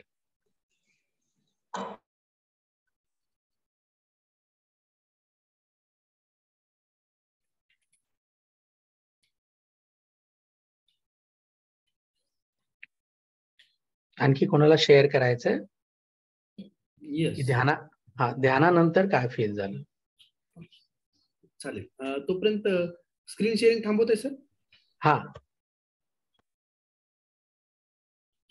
Okay, yes, thank you sir. आज मला असं वाटतं कि आम्ही पण आपल्या फोरमवर, हम भी इस फोरम के ऊपर ज्यादा ज्यादा ध्यान करने की कोशिश करते हैं, लेकिन आज पहली बार कुछ तो अलग ही ऐसा फीलिंग हमको हुआ है। कैसा है कि हर बार हम कभी नदी में तैरते हैं, कभी आकाश में घूमते हैं, कभी किसी गार्डन में जाके आते हैं, लेकिन आज का इतना जबरदस्त मुझे एक्सपीरियंस ऐसा लगा क्योंकि हम जब पांव जमीन को टेक के बैठते हैं या शवासन में रहते किधर भी, तो जो हमारे ये पृथ्वी में जो भी गुरुत्वाकर्षण शक्ति है, वो जो भी है शक्ति, तो एक फीलिंग या जीवनदायी जो हीलिंग पावर जो आज हमें समझ में आई कि वो हीलिंग पावर कैसे हमारे पैर में से एक धीरे धीरे धीरे पूरा पाम, नी जॉइंट या जो हमारे एंकल, पिंडिया वगैरह बाकी धीरे धीरे धीरे जैसे ऊपर आता है ना, तो उससे और अच्छा एक नया कुछ तो ऐसा थिंकिंग हमें मिला कि जिसकी वजह से मोर एनर्जेटिक और मोर एनर्जी हमें, पावर हमें शरीर में आ सकती है। कि हमें पहले ऐसा लगता था कि खाली सांस में से इस ब्रह्मांड की ऊर्जा हम ले सकते हैं और पूरे बॉडी को एनर्जेटिक बना सकते हैं, लेकिन आज नई कुछ तो हमें ऐसा समझ में आया कि वो पृथ्वी में से भी हम पूरे बॉडी में एक अलग अलग एनर्जी लेके हम पूरे बॉडी में फैला के और वही एनर्जी ऊपर तक परमात्मा तक हम कनेक्ट करके एक पूरे ब्रह्मांड में हम फैल सकते हैं। तो इतना जबरदस्त एक्सपीरियंस रहा कि हर बार पहले तो एक 5 मिनट 10 मिनट हार्ट के ऊपर कोई कॉन्सेंट्रेटेड नहीं कर सकता, कभी हम सोचा भी नहीं था कि हार्ट के ऊपर कभी कैसा ध्यान लगाया जाता है। तो इससे क्या हुआ कि लगाते लगाते टाइम लास्ट के 5 मिनट में, यानी 10-15 मिनट होने के बाद, अभी कितना मिनट बैठे थे हमें ये भी पता नहीं टाइम कैसा गया वो, लेकिन लास्ट में थोड़ा बहुत मुझे यहाँ पे जड़ फीलिंग हो रहा था कि ऐसा लग रहा था कि यहाँ पे हृदय में कुछ तो है और उसकी पावर कुछ तो बढ़ रही है, वहां पे न्यूट्रिशन ज्यादा जा रहा है या सर्कुलेशन जो भी कुछ है, जहाँ कहीं पर भी हम मन लगाते हैं तो वहां के पार्ट में जो एक एनर्जी आ जाती है उसका लाइफ बढ़ जाता है, ऐसा हमें थोड़ा बहुत तो पता था। और इसमें तो ऐसा लगता था बाद में एक ऐसा बहुत बार तो पहले 10 मिनट तो चंचल मन था, इधर उधर भटकता था, कहीं पे से जाके आके फिर बाद में कॉन्सेंट्रेट होता, कहीं घूमता था, कहीं फिरता था, फिर बाद में यहाँ आता था। तो लेकिन बाद में इतना शरीर में हल्कापन आ गया हमारे, जैसे मुझे लग रहा था कि मैं पंछी बनूं उड़ के फिरूं मस्त गगन में, आज मैं आजाद हूँ दुनिया की चमन में। तो मुझे एक थोड़ी सी आजादी महसूस हुई कि मैं चलो बाकी कुछ भी रहने दो, एक स्ट्रेस भी, तान तनाव मुक्त, ऐसा मुझे लगा कि मैं एक मुक्त हो चुका हूँ और कहीं पे तो बिंदास में घूम रहा हूँ। तो ऐसे में कि ये जबरदस्त ऐसी अवस्था हो चुकी थी और मैं ये बाहर आने के बाद मुझे एक फीलिंग, एक एनर्जेटिक, फ्रेश एंड काम एंड कूल, ऐसी मेरी अभी अवस्था हुई sir. Yes, thank you sir. Yes sir, और मैं यहाँ पे बोलना चाहती हूँ जैसे सर को लगा उसी तरीके से मुझे भी लगा कि एक तरह का सर्किट कंप्लीट हो रहा है। मतलब जब हम पैर में से एक ऊर्जा लेते हैं और जब हम ऐसे सोचते हैं कि परमपिता परमात्मा से हमारी तरफ लाइट आ रही, तो मैंने ऐसे इमेजिन किया सर, क्या पता इमेजिन करते हैं या नहीं करते हैं, तो जो मतलब सफेद लाइट आती है तो मेरे जो हृदय है उसमें अगर किसी के प्रति द्वेष है या किसी के प्रति एंग्रीनेस है तो वो मैं निकाल रही हूँ और उसको एक तरह की ताकत मिल रही है। और एक चीज है सर, 2 क्वेश्चन में लास्ट में पूछना चाहती हूँ। तो आखिर में थोड़ा थोड़ा मुझे ऐसे लगा कि अभी मैं बैठ नहीं सकती, क्यों क्या पता नहीं, उससे पहले जो हुआ तो बहुत अच्छा लगा मुझे।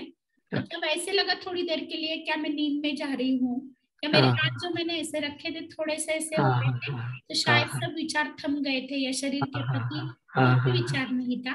पर बाद में जैसे कि सर को लगा उसी तरीके से मुझे लगा, तो मुझे लगा मेरा ये रॉन्ग हो गया कि क्या, थोड़ा सा हैवीनेस हार्ट में और थोड़ा सा माइंड में, और बाद में लाइटनेस आ गया। और सर और एक क्वेश्चन में पूछना चाहती हूँ, हाइट तो कम है, तो जब मैं ऐसे कुर्सी पे बैठती हूँ तो पूरे पैर नहीं टिका पाती, तो जब ये हम मेडिटेशन करते हैं तो क्या जमीन पे मांडी डाल के हम बैठ सकते हैं या चेयर पे ही बैठना चाहिए? First question. और जो हैवीनेस आता है बाद में लाइटनेस आता है, क्या वो सही है? ओके ओके, तो thank you for sharing your experience. देखो कि हम जनरली डॉक्टर्स देखते हैं कि जब सर्जरी करते हैं हम, तो सर्जरी के वक्त काट छाट करनी पड़ती है, पेशेंट को उसके बाद अच्छा लगता है ना। तो मेडिटेशन एक प्रोसेस है। मेडिटेशन के वक्त जो भी अनुभव आता है, थॉट्स आते हैं, हम तो कहते हैं कि अच्छा ध्यान वही है, बहुत थॉट्स आ गए। देखो, बेचैन करने वाला ध्यान अच्छा रहता है क्योंकि उसके बाद आपको फील अच्छा रहता है, क्योंकि इतने सारे थॉट्स रहते हैं, वो अपने ही रहते हैं, मेरे ही है, तो वो ध्यान के वक्त बाहर आ गए, है ना। हम बोलते हैं ना, किसी फ्रेंड्स को मिल गया, मेरा एक फ्रेंड, और सब कुछ मैंने बता दिया उसको, और अरे आपको बताने से मुझे हल्कापन लग रहा है, मुझे हल्का लग रहा है, आपको सब कुछ बताया और मुझे हल्का क्यों? क्योंकि आपने जो आपके फीलिंग्स है वो वर्ड्स में कन्वर्ट कर गए किया और आपको अच्छा लगा। सेम थिंग ध्यान के वक्त आपको कभी कभी बहुत थॉट्स आते हैं, तो इट्स ओके, आने दो। सिर्फ उसको जब भी याद आए कि मैं ध्यान दूसरे थॉट्स में चला गया, इग्नोर करना है। तो जैसे थॉट्स आएंगे तो कोई बात नहीं, आफ्टर मेडिटेशन ध्यान के बाद क्या फील हो रहा है वो ज्यादा इंपॉर्टेंट है। हल्कापन है क्या, या कभी कभी जैसे मैम ने अभी बताया कि मुझे लग रहा था कि मैं नींद में जा रही हूँ क्या, तो यही है कि सहज समाधि हम उसको बोलते हैं। कि कम टाइम में हम ये मेथड से, क्योंकि ईश्वर का वास्तव उधर हार्ट में है, तो जैसे उसको हम कनेक्ट होते हैं, हम मूल स्थिति में जाते हैं और वो समाधि अवस्था में चले जाते हैं। यानी कि ध्यान 7 से 8 जो स्टेप है, समाधि अवस्था में चले जाते हैं। हमें लगता है कि मैं नींद में हूँ, नींद मुझे आ गई क्या, तो कोई बात नहीं, आप जस्ट वो कंटिन्यू करो। कभी कभी ऐसे नहीं करना कि अरे आप बहुत अलर्ट है, कुछ हो रहा है, नो। आप मेडिटेशन में आप उसको कनेक्ट हो गए हैं, और वो कनेक्ट होके हमें मालूम नहीं वो क्या है, ईश्वर कैसा है मालूम नहीं है, हमें तो फील करना है। जैसे कनेक्ट होते हैं हम समाधि में चले जाते हैं, और वो सहज समाधि रहती है। जैसे कि मैंने दैट्स ऑल कहा तो आपने आंखें खोल दी, तो हम हमारा अवेयरनेस भी रहता है और फिर हम बाहर भी आते हैं। तो ये कभी कभी होता है। बैठते वक्त जब हम ये कहते हैं कि आपको बैठते वक्त आपको कंफर्टेबल पोजीशन होनी चाहिए, क्रॉस लेग से जमीन पे बैठना अच्छा है, लेकिन आप नहीं कर सकते तो कोई बात नहीं, आप आराम से चेयर पे बैठ सकते हैं, सोफे पे बैठ सकते हैं, कोई बात नहीं। क्योंकि आपका ध्यान होना चाहिए। आपका ध्यान पाँव पे ही गया, पाँव को हेवीनेस आ गया, दर्द होने लगा, तो वो ध्यान नहीं होगा। तो पतंजलि ऋषि भी यही कहते थे कि ये सुखासन होना चाहिए। आसन जो है मेडिटेशन में आपको कंफर्ट होना चाहिए। तो ये इम्पोर्टेंट बात है। और जो अपने पहले सिस्टर ने बताया कि बहुत कभी कभी हेवीनेस होता है, तो वो हेवीनेस क्यों होता है कि हम बहुत कंसंट्रेशन करते कि नहीं, बाकी थॉट्स आना ही नहीं है, आना ही नहीं है। तो वो बहुत कंसंट्रेशन करने के बाद कभी कभी हेडेक होने लगता है, तो वो हमें नहीं करना है। देखो, हम बच्चों को प्यार से उसको बताते कि अरे प्यार से कर लो ये हो, जब हम जबरदस्ती करेंगे तो वो गुस्सा करेगा। तो हमें, हमारा मन भी बहुत चंचल है, तो उसको धीरे से प्यार से समझाना है कि अरे हाँ, छोड़ दो, वो थॉट छोड़ दो, अभी आया है तो इट्स ओके, आपको इधर ध्यान देना है, हृदय की ओर। और दिव्य प्रकाश, प्रकाश क्यों, तो कोई तो माध्यम होना चाहिए उसको कनेक्ट होने के लिए, इसलिए प्रकाश हमने ये किया। कौन सा प्रकाश है, क्या है, वो भी हमें थॉट नहीं देना है, क्योंकि हमें मालूम नहीं ईश्वर क्या है। हमें सिर्फ वो थॉट देके धीरे धीरे वो थॉट कन्वर्ट हो जाएगा फीलिंग्स में, और हमें धीरे धीरे फील हो जाएगा। तो कभी कभी ये होता है, कभी हेवीनेस लगता है, लेकिन आप ऑब्जर्व करेंगे concentration is result of meditation. जैसे मेडिटेट धीरे धीरे करोगे अपने आप होने लगेगा, और आफ्टर मेडिटेशन आपको एक हल्कापन आने लगेगा, वो बाय प्रैक्टिस से हो जाएगा। Yes, और किसी को कोई क्वेश्चंस पूछना है और अनुभव शेयर करना है तो आप शेयर कर सकते हैं। प्रवीणा मैडम ने किया था। यस प्रवीणा मैम, आप बात करना चाहते हो? अनम्यूट करिएगा। Good morning sir. हाँ, गुड मॉर्निंग. Good morning. खूप छान वाटत आहे मेडिटेशन. म्हणजे आधी कसं म्हणजे मन म्हणजे इकडे तिकडे फिरत होतं, म्हणजे आपल्याला इकडे आपलं म्हणजे दुसऱ्या भागाकडे आपलं लक्ष जात होतं. आणि आता मेडिटेशन केल्यानंतर म्हणजे खूप मला असं रिलॅक्स नाही वाटलं, पण त्यानंतर आता कसं फ्रेश वाटत आहे आणि शांत वाटत आहे मेडिटेशन नंतर. म्हणजे कसं कुठला आवाज वगैरे आला तर मग मन तिकडे जायचं, त्याच्यामुळे कसं मग एकदम मन असं फ्री, म्हणजे हे नाही आलं. म्हणजे कसं कुठल्या गाडीचा आवाज, कुठला असा आवाज येते ना, म्हणजे कसं शांतता, म्हणजे घरी शांतता आहे पण बाहेर कुठला आवाज आला आपल्याला तर मग कसं मन तिकडे आपलं भटकते, आपलं मनात मग वेगळं विचार येते. त्याच्यामुळे पण आता कसं मला फ्रेश वाटत आहे, पण छान वाटत आहे मन असं आधीपेक्षा. म्हणजे असं मनात काही विचार नाही वाईट, आणि म्हणजे छान वाटत आहे ना, खूप फ्रेश वाटत आहे सर. थँक्यू सर, खूप छान तुम्ही घेतलं सर. Thank you very much. तुम्ही खूप छान गायडन्स केला मला. खूप छान वाटत आहे सर. Yes yes. मेडिटेशन मध्ये वेगळं फिलिंग येते. याच्या आधी पण आनंद सरांनी पण घेतलं, सुधीर सरांनी पण घेतलं, मग त्यांचं वेगळं फिलिंग होतं, आणि तुम्ही घेतलं ते वेगळं वाटत आहे सर. बरोबर. अनुभव हाच महत्वाचा आहे, आणि अनुभव नोट करणं हे पण तेवढंच महत्वाचं आहे. गुड. ओके. चलिए Meenal Gangotri madam. Good morning. Good morning. सरांनी आपल्याला छान हार्टमध्ये कसं इन्स्ट्रक्शन देऊन कसं आपण मेडिटेशन करायचं ते सांगितलं. आणि सरांचं हार्टफुलनेसच्या सेशनला मी पण बसलेली आहे आणि खूप छान फिलिंग होतं. त्यांचं इथे सेंटर आहे नांदेड सिटीमध्ये. तिथे अतिशय शिस्तबद्ध असा कारभार चालतो. आपल्यातलीच लोक तो कारभार चालवतात. पण छान वाटतं त्या मेडिटेशन सेंटरला जाऊन. Thank you sir. Thank you. Yes, यानी इनका कहना है कि नांदेड़ सिटी में और कहीं देहू, आळंदी और बहुत जगह इनके मेडिटेशन सेंटर है. वहां पे जब जाते हैं तो वहां का ऑरा कुछ अलग रहता है. जैसे अभी डॉक्टर प्रमिला जी मैडम नागपुर से बिलोंग करते हैं और एक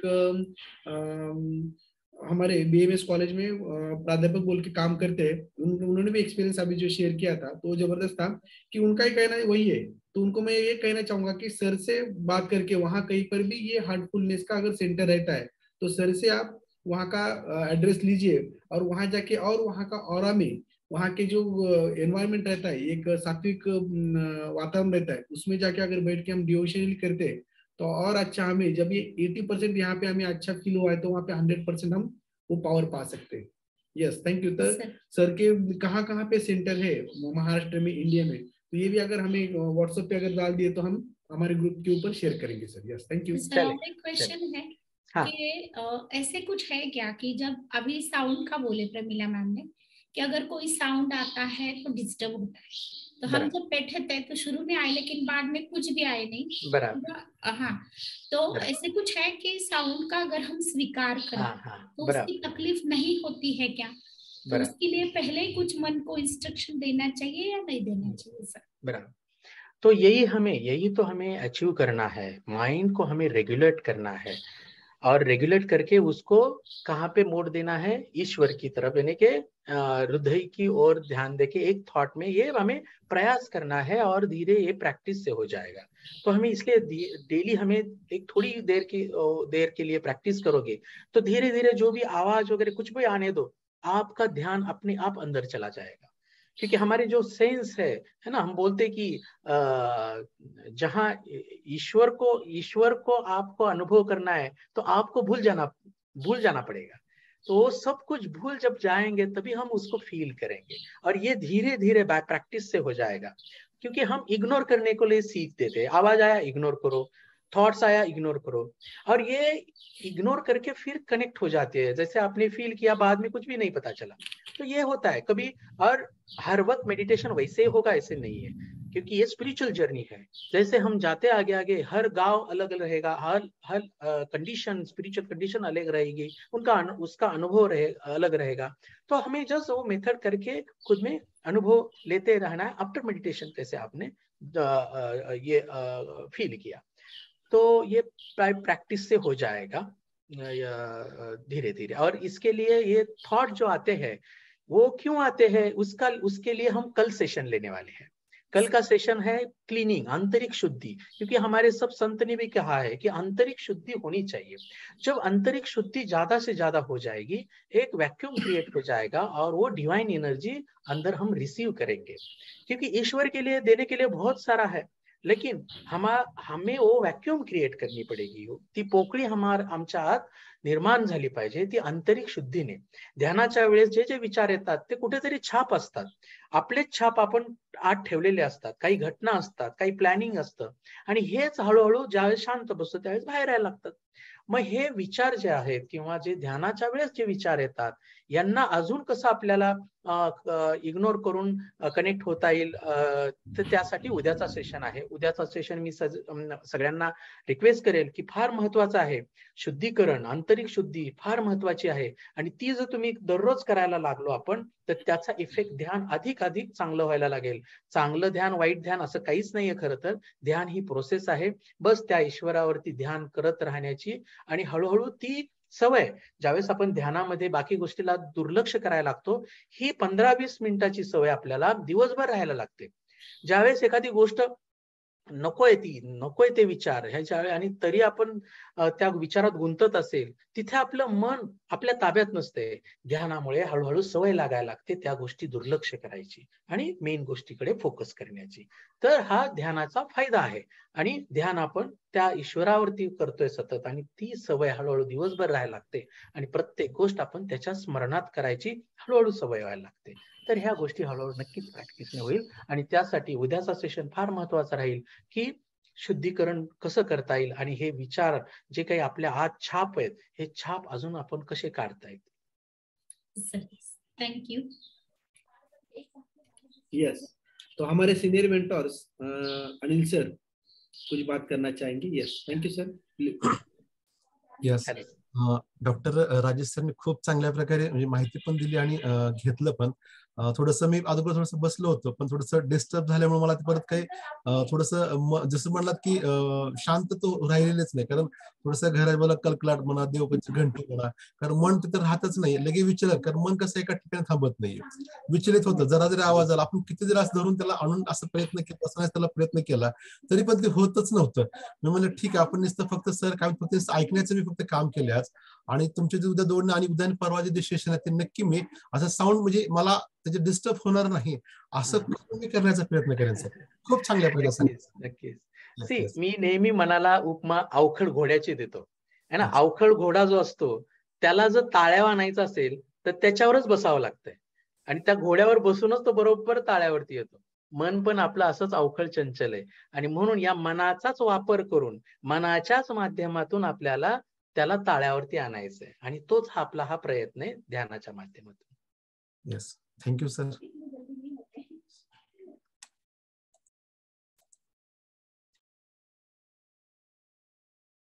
चालेल, खूप छान वाटलं आपल्या सगळ्यांशी. फिर से डॉक्टर निर्मला मैडम कुछ बोलना चाह रही है. सर, मला ना प्रश्न विचारायचा आहे, कारण मला हे मेडिटेशन केल्यानंतर माझं डोकं जड झालंय आणि मला म्हणजे डोकं दुखायला लागलं. ऍक्च्युअली माझं डोकं कधी दुखत नाही असं. आणि म्हणजे मला जे फिलिंग आलं की ते असं वेगळ्या तऱ्हेचं आलं, जसं सगळ्यांना लाईटनेस फील झाला, तर तो मला बिलकुल झालेला नाही. आणि माझं ही जे पार्ट आहे आपल्या डोक्याचा हा दुखायला लागला. इट मे बी की विचारांमुळे असेल.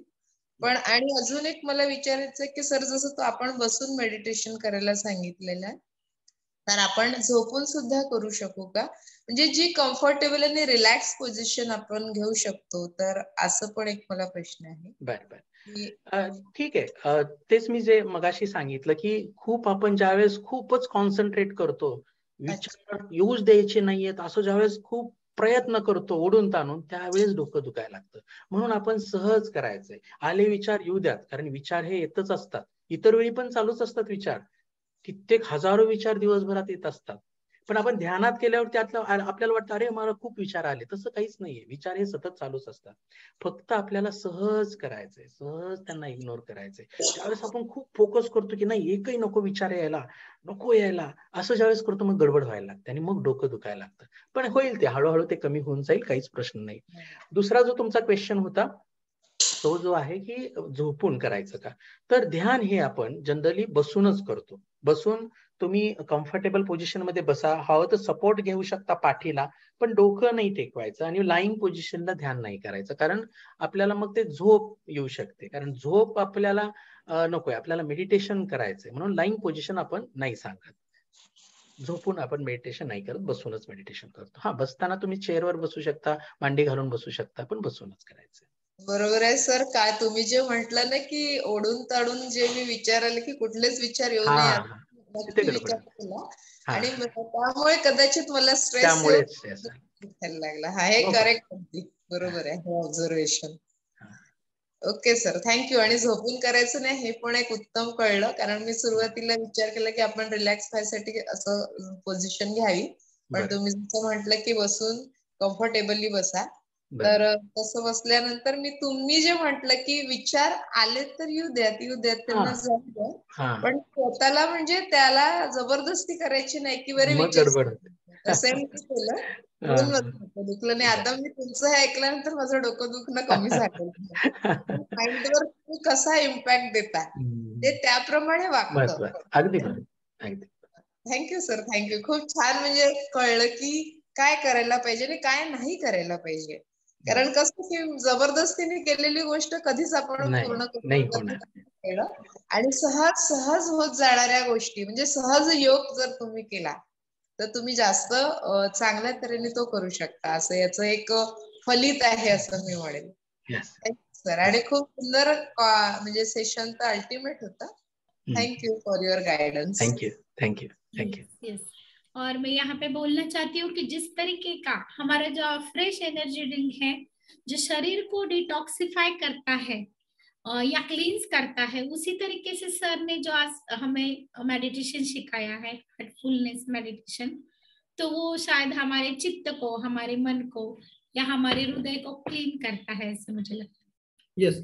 और निर्मला मैडम को मैं कहूंगा कि आज के इससे अगर 3 दिन का ये है, पहले दिन में पूरा कैसा रहता है कि विचारांचा गोंधळ उठलेला असतो, फिर बाद में कल के दिन में जो शुद्धि होने वाले, उससे आप अभी कौन सी भी दवा गोली मत लो, इंजेक्शन लो, सलाइन मत लो, उससे कम होने वाला नहीं है. ये तो खाली कल का सेशन सुनने के बाद ही अपना अभिमन्यु जो आज हो चुका है, हम पूरी तरीके से अर्जुन बन सकते हैं. यस. और आपको अच्छा लगा तो सर को आपके जो ये है नागपुर का इंस्टीट्यूट है, वहां पर भी उनका 3 दिन का बाद में रख सकते हैं आप. यस. यस. या आपके कॉलेज में भी रख सकते हैं मैम. ऑनलाइन.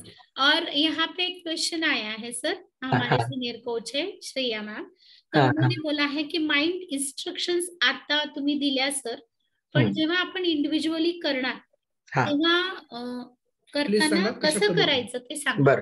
बरोबर. तर सुरुवातीला हिंदी में या मराठी में बताओ? मराठीत सांगितलं तरी चालेल. तर सुरुवातीला ज्यावेळेस आपण मनाला रेग्युलेट करायला, रिलॅक्स करण्यासाठी आणि शरीराला पूर्ण फिजिकली रिलॅक्स करण्यासाठी आणि लवकर कनेक्ट होण्यासाठी आपण सुरुवातीला सांगतो की तुम्ही रिलॅक्सेशनचा हेल्प घेऊ शकता.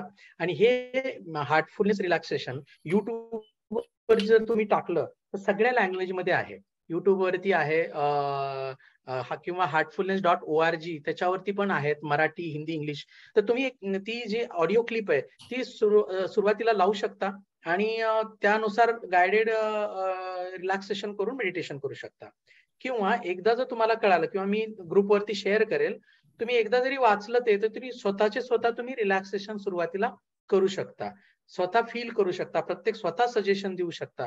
आणि हे तर अगदी जनरली आपण मेडिटेशन 15 वर्षाच्या पुढे सांगतो, पण लहान मुलांना सुद्धा आपण रिलॅक्सेशन हे करू शकतो एक्झामच्या अगोदर किंवा स्पोर्ट्स इव्हेंट आहे त्याच्या अगोदर. कारण आम्ही अनुभव घेतो की या रिलॅक्सेशन मुलं सुद्धा खूप एकदम काम होतात, एक अल्फा कंडिशनला जायला लागतात, रिलॅक्स होतात. कोणासाठी इव्हन झोप कोणाला येत नाहीये त्यांना सुद्धा तुम्ही हे रिलॅक्सेशन तुम्ही बोलू शकता आणि त्यांना फॉलो करायला सांगू शकता. तुम्ही सजेस्ट किंवा नसेल जमत तर ऑडिओ लावू शकता. त्याच्या मी शेअर करेल ग्रुपवरती, युट्यूब वरती भरपूर आहेत वेगवेगळ्या लँग्वेज मध्ये. सुरुवातीला याची गरज सुरुवातीला तुम्ही हेल्प घेऊ शकता, नंतर त्याची पण हेल्प घ्यायची गरज पडत नाही. मन एवढं रेग्युलेट होतं की जस्ट डोळे बंद करा आणि डायरेक्ट तुम्ही कनेक्ट व्हायला लागता हार्टला. हळूहळू प्रॅक्टिसने व्हायला लागतं, पण सुरुवातीच्या वेळेस तुम्ही हे करू शकता. Yes sir. आणि जसं की तुम्ही आता सांगितलं की सहजतेने सगळं झालं पाहिजे, बळजबरीने काही करायचं नाहीये. तर ह्याला काही टाइम लिमिट असं काही आहे का की बाबा सुरुवात करताना काय म्हणजे का असं जेवढं होईल तेवढं करणं आणि मग उठणं असं काही? तर जनरली आपण हे सुरुवातीला आता हे 3 सेशन जनरली कसं की हे 3 सेशन झाल्यावरती आपण म्हणू की एक आपण प्राणाहुती, याच्या सगळ्यात महत्वाचा जो पार्ट मी मगाशी सांगितला की प्राणाहुती रिसीव्ह करायची कॅपॅसिटी अजून आपली डेव्हलप व्हायला लागते.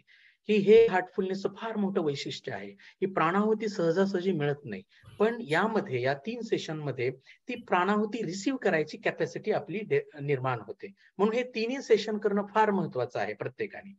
कारण 3 सेशन केल्यानंतर तुम्हाला ज्या वेळेस तुम्ही ध्यानाला बसणार तुम्ही लगेच कनेक्ट व्हायची तुमचीच एक सवय होऊन जाईल. कारण ती प्राणाहुती तुम्हाला डायरेक्ट मदत करते. ऑब्स्टॅकल्स जे काही आहेत, जे इम्प्रेशन आपल्यावर छाप असतात ते काढून डायरेक्ट त्याच्याशी योग होण्याची, त्याच्यात लय पावण्याची कॅपॅसिटी आपल्यात निर्माण व्हायला लागते.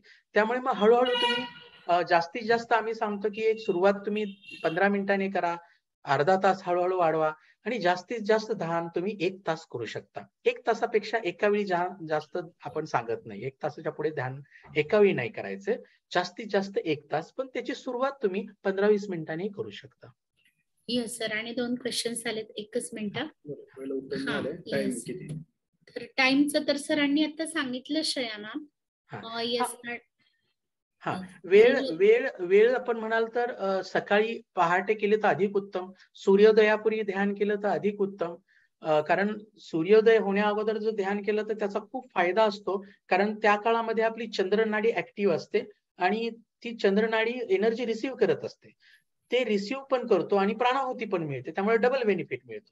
प्लस सूर्योदयाच्या अगोदर जी काही सृष्टीमध्ये जी काही अवस्था असते, अंधकार जाऊन प्रकाश येणं, हा सृष्टी निर्मितीच्या वेळेची जी काही कंडिशन आहे त्याच्याशी मॅच करणार असतो. त्यामुळे आपण लवकर त्याच्यात लय पावायला सोपं जातं. म्हणजे आणि जर नाहीच वेळ मिळाला तर दिवसभरात कधीही करू शकता, पण पहाटे सूर्योदयापूर्वी ध्यान केलेलं कधीही चांगलं आणि त्यासाठी एक फिक्स टाइम ठेवला तर अधिक चांगलं. एक आसन, एक वेळ आणि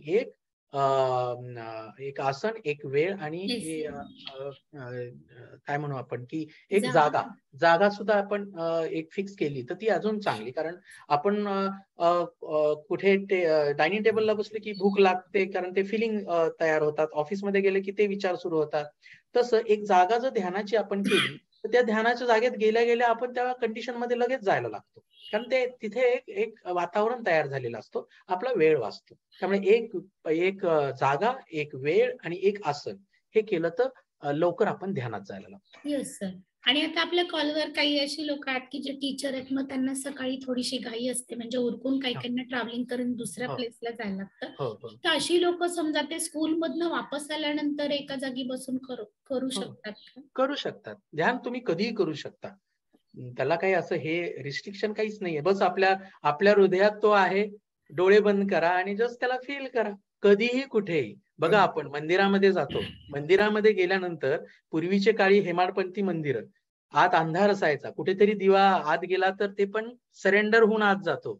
छोटं दार, आत गेल्यावरती प्रकाश कुठेतरी दिसतो दिव्याचा आणि मग मूर्ती दिसते. पण मूर्ती बघितल्यावर आपण मूर्तीकडे बघत बसत नाही, आपण डोळे बंद करतो. डोळे का बंद करतो की आता तो ईश्वर, तो त्याचा प्रतीक हेच आहे की तुम्ही आता डोळे बंद करून तुमच्या स्वतःमध्येच त्याला फील करा, तुमच्यातच आहे, आपल्यात ईश्वर आहे, कारण मी जिवंत आहे, माझ्यामध्ये तो आहे, त्याचा अंश आहे. बस डोळे बंद करा आणि त्याला कनेक्ट व्हा, त्याच्याशी योग करा. तो अनुभव कधीही येणार आहे, बस त्याला फील करा डोळे बंद करून. आणि नंतर तर अशी अवस्था यावी की डोळे उघडे असतानाही मी कनेक्ट असावं, ईश्वराच्या स्मरणात असावं आणि मला स्वतःला विसरून बस तोच आहे, तोच प्रत्येक गोष्ट करतोय. आपण म्हणतो ना, मराठीमध्ये आहे त्याचा, पाहावा विठ्ठल, बोलावा विठ्ठल, करावा विठ्ठल, जीवे भावे. प्रत्येक गोष्ट फक्त तोच करतोय, मी नाहीच आहे. हे हळूहळू ज्यावेळेस मी त्याच्या सतत ध्यान करायला लागेल, हळूहळू ती कंडिशन डेव्हलप व्हायला लागेल. Yes sir, yes. खूप सुंदर पद्धतीने तुम्ही सगळे क्वेश्चनचे आन्सर दिले. येस श्रेया मॅम, आमचे coach. Yes. Good morning sir. खूप छान एक्सपिरियन्स होता. काही डिस्टर्बन्स आल्यामुळे मी कंटिन्युअस नाही करू शकले, पण मला एक क्वेश्चन असा आहे सर की जसं नॉर्मली आपण आज्ञाचक्रावरती वगैरे ध्यान करतो, किंवा आता तुम्ही जे गायडन्स दिलेलं आहे की हृदयावरती आपलं कॉन्सन्ट्रेशन स्थिर ठेवायचं, त्या दरम्यान जर पॉझिटिव्ह जे पॉइंट्स असतात मॅनिफेस्टेशन किंवा पॉझिटिव्ह थॉट्स जर आपण करत राहिलो तर तसं चालतं का?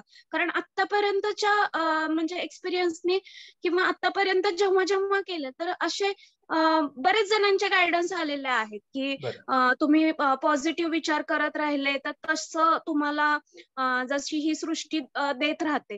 तर या दृष्टीने ते तसे थॉट्स येत राहतात जेव्हा केव्हा मी शांत स्थिर राहते, तर तेव्हा तसं येतं. तर ते चांगलं आहे का आणि ते कंटिन्यू करायला हवंय का? अफर्मेशन जे म्हणतो आपण. बर.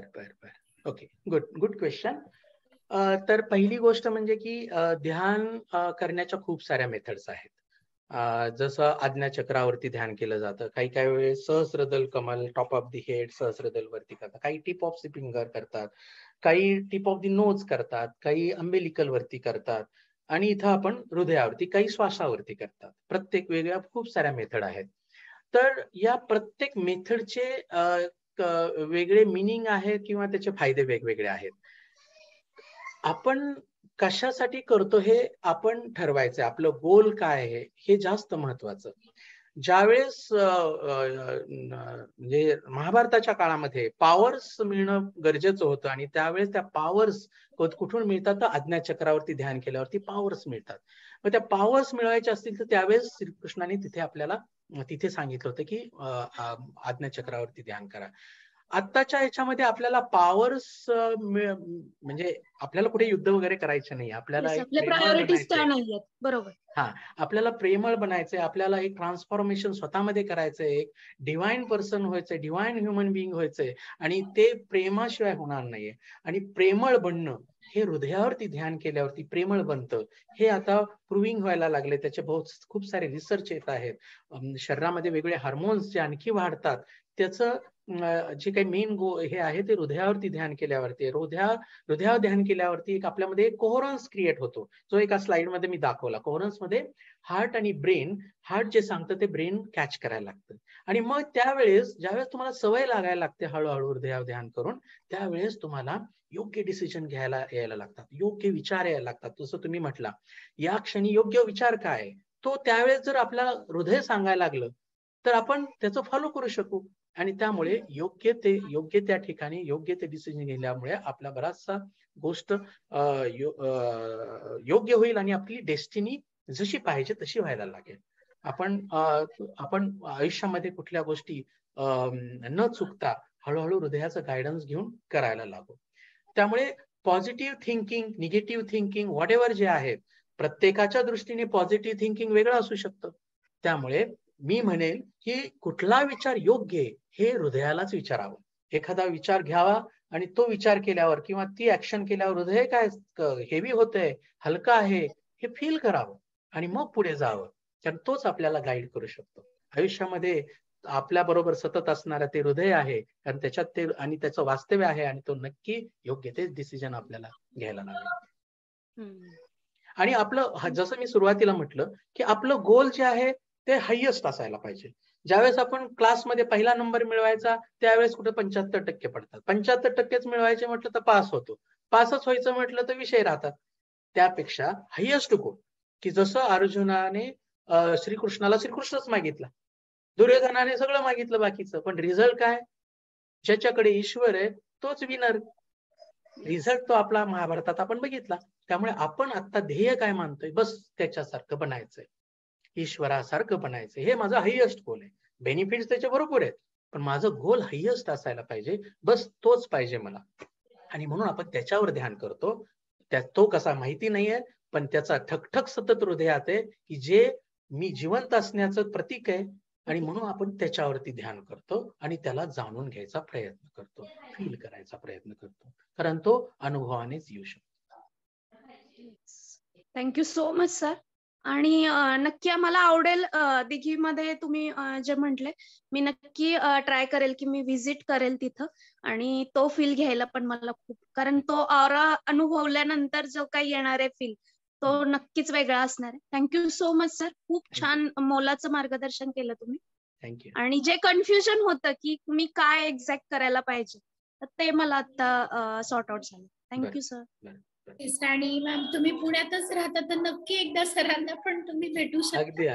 आणि जर काही कोर्सेस असतील तर ते पण, कारण सर छोट्या मुलांसाठी पण मी सरांना रिक्वेस्ट करेल की एखाद्या संडेला थोडासा वेळ काढून आपण आपल्या ज्या या वेलनेस फॅमिलीतले छोटे बच्चे आहेत त्यांना पण हा खूप सुंदर पद्धतीने आपण अनुभव देऊ शकतो सर. आणि आणखीन एक छोटासा क्वेश्चन आहे की समजा आता डेली कुणी ट्रॅव्हलिंग जर करत असेल तर असे लोक पब्लिक ट्रान्सपोर्ट मध्ये बसल्यानंतर कुणी ट्रेनने प्रवास करतं, कुणी बसने प्रवास करतं जे ऑफिसला किंवा जे अपडाऊन करतात, तर अशी लोक त्या प्लेसला बसून त्यांच्या त्या वेळेचा सदुपयोग मेडिटेशन बरोबर. फक्त कुठे आपण ध्यान करू शकतो, फक्त आम्ही सांगतो की, कारण काय होतं की ध्यानात ज्यावेळेस तुम्ही डीप जाता त्यावेळेस सहज समाधी अवस्थेत पण जातात. त्यामुळे आपल्या सामानाची फक्त काळजी घ्या, ध्यान करायला काहीच प्रॉब्लेम नाही, कारण तो फार महत्वाचा वेळ असतो. कित्येक जणांना ट्रॅव्हलिंग मध्ये भरपूर वेळ असतो आणि त्याचा सदुपयोग नक्कीच तुम्ही ध्यानात करू शकता. त्यावेळेस भले बाकीचे आवाज वगैरे काही असू द्यात, रिलॅक्सेशन स्वतःच करून घ्या आणि तो जो वेळ आहे तो नक्कीच ध्यानासाठी तुम्ही वापरू शकता.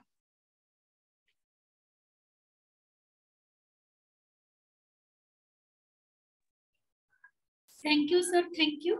यस, खूपच सुंदर, व्हेरी अमेझिंग आणि अनबिलिव्हेबल ध्यान आणि एक मेडिटेशन आणि एक वेगळे दालन आमच्यासाठी खुललं गेलं होतं. कारण इंट्युशन जे अंतर्ज्ञान आहे ते समजा आमच्या मुलांसाठी आम्ही ठराविक ठिकाणी पाठवलं होतं, तर त्याची फी 2 दिवसासाठी मला वाटतं की 10,000 रुपये. आज तुम्ही स्वतःहून आज आमच्या जसं म्हणतो ना की ज्ञान आपल्या दारी, म्हणजे जसं आपलं तुमचं असतं की नाचू कीर्तनाच्या संगे ज्ञानदीप लावू जगी, तर अशा प्रकारे तुम्ही कुठल्याही प्रकारचं काहीही मोबदला न घेता आपण एवढ्या जवळजवळ 25 वर्ष करून तपश्चर्या जी काही तुम्ही स्वतःला अनुभूती आणलेली आहे किंवा ज्ञान जे मिळवलेलं आहे ते विना काही न करता अशाच पद्धतीने दालन तुम्ही आमच्यासाठी ओपन करून आमच्या झोळीमध्ये तुम्ही टाकलेलं आहे. ते खरोखरच आम्ही एक पावन झालेलो आहोत की नक्कीच आम्हाला अजून पुढचे 2 दिवस खूप एन्थुसियाझम राहील की नक्कीच आम्हाला त्यासाठी शिकण्यासाठी. आज तुमच्या दोन जे काही हॉस्पिटल आहेत तर तिथे जाताना एवढा तुम्ही वेळ काढलात आणि एवढा वेळ आम्हाला दिलात सर सकाळपासून, कारण व्यक्तीची महत्वाचं सगळ्यात म्हटलं तर वेळच असते. आणि थँक्यू फॉर दॅट. आणि खरंच आमचं हे जे काही फोरम आहे तुमचं काय ऋणी राहील. फक्त मी एकच रिक्वेस्ट करते की हे जे आपले बालगोपाल आहेत वेलनेस फॅमिलीतले, तर त्यांच्यासाठी नक्की तुम्ही एखादं असं शॉर्ट सेशन डिझाईन करावं. हे आपल्या फोरमवर सर दर रविवारी 12 वाजता लहान मुलांसाठी विशेष आपण प्रोग्राम ठेवतो, ज्याच्यामध्ये सर्वांगीण त्यांचा विकास कसा होईल, त्यांना एज्युकेशन टिप्स कशा दिल्या जातील. डॉक्टर सुधीर बनशेगी सर म्हणून आमच्याकडे आहेत की जे स्वतः ऍडव्हान्स माइंड टेक्नॉलॉजी मध्ये हिप्नॉटिझम मध्ये थोडेफार त्यांचे काही हे करतात, ते मुलांवर टेक्निक्स वापरतात. तर आपणही असं केलं तर एक मुलं जसे आपले वडील आपल्या संस्थेद्वारे मुलं घडवतात, शाळाद्वारे आपल्या स्वतःची संस्था एज्युकेशनद्वारे, तसं आपणही आपल्या फोरमवर मार्गदर्शन करावं. आणि खरंच एक योगिक ट्रान्समिशन म्हणजे प्राणाहुती हा शब्द ऐकताच अंगामध्ये एक प्रकारचा संचार येतो आणि म्हणतो ना की everything in the world is in a state of vibrations. तर ते व्हायब्रेशन्स कशा पद्धतीने आपण खूप कॉल करायचं की समजा सुरुवातीला आमचे हृदयाची गती चंचलता ही अधिक होती व्हायब्रेशन्स, पण जेव्हा हे पूर्ण मेडिटेशन होतं त्यावेळेस गती जवळजवळ 30 ते 40% कमी होऊन जाते आणि कूल अँड काम होऊन आपले एक व्हायब्रेशन नॉर्मलला एक समत्व आपण आणू शकतो. जबरदस्त अनुभूती आपण. आणि सगळ्यात महत्वाचं काय सर, आजकालचं जे धकाधकीचं जीवन आहे, जसं आता डॉक्टर निर्मला मॅम पण बोलल्या की त्यांना कॉन्सन्ट्रेट होत नव्हतं, किंवा आता श्रेया मॅम म्हटलं त्यांची छोटी मुलं आहेत त्याच्यामुळे त्यांना डिस्टर्ब झालं. तर आता अशी सवय मी आता आज अनुभव असा घेतला की आपण किती दिवसभर पळत असतो, म्हणजे 1 मिनिट सुद्धा आपलं मन आणि शरीर शांत नसतं, जे की आपण आता बसल्यानंतर आपल्याला कळतं की नाही बाबा आपण थोडा वेळ मेडिटेशन करायला. Yes sir, thank you. सर आता एक सॉन्ग आपण लावूया. येस, तो एक सॉन्ग लावून आपण एंड करूया सर. ट्रान्झॅक्शन साठी सगळ्यांनी कॅमेरा ऑन करायचा आहे. सगळ्यांनी कॅमेरा ऑन करा, आपण एक सॉन्ग लावूया.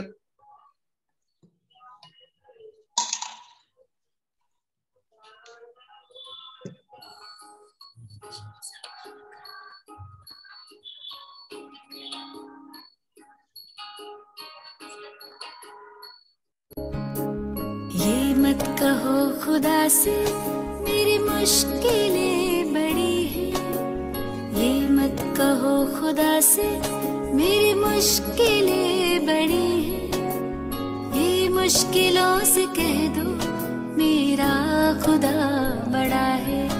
आती है आंधियां तो कर उनका खैर मकदम, आती है आंधियां तो कर उनका खैर मकदम, तूफान से ही तो लड़ने खुदा ने तुझे गढ़ा है। ये मत कहो खुदा से मेरी मुश्किलें बड़ी हैं, ये मुश्किलों से कह दो मेरा खुदा बड़ा है, मेरा खुदा बड़ा है, मेरा खुदा बड़ा है।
कहो खुदा से मेरी मुश्किलें बड़ी हैं, ये मुश्किलों से कह दो मेरा खुदा बड़ा है, मेरा खुदा बड़ा है, मेरा खुदा बड़ा है।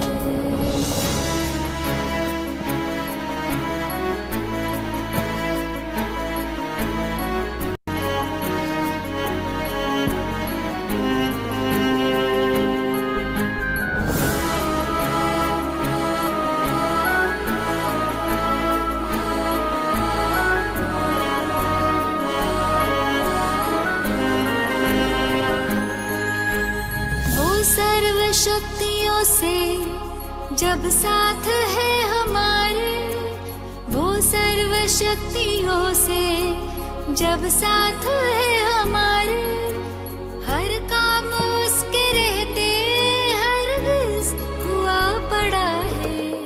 कभी हारना ना, हिम्मत का कदम बढ़ाओ, कभी हारना ना, हिम्मत का कदम बढ़ाओ, हजारों कदम बढ़ाने वो सामने खड़ा है।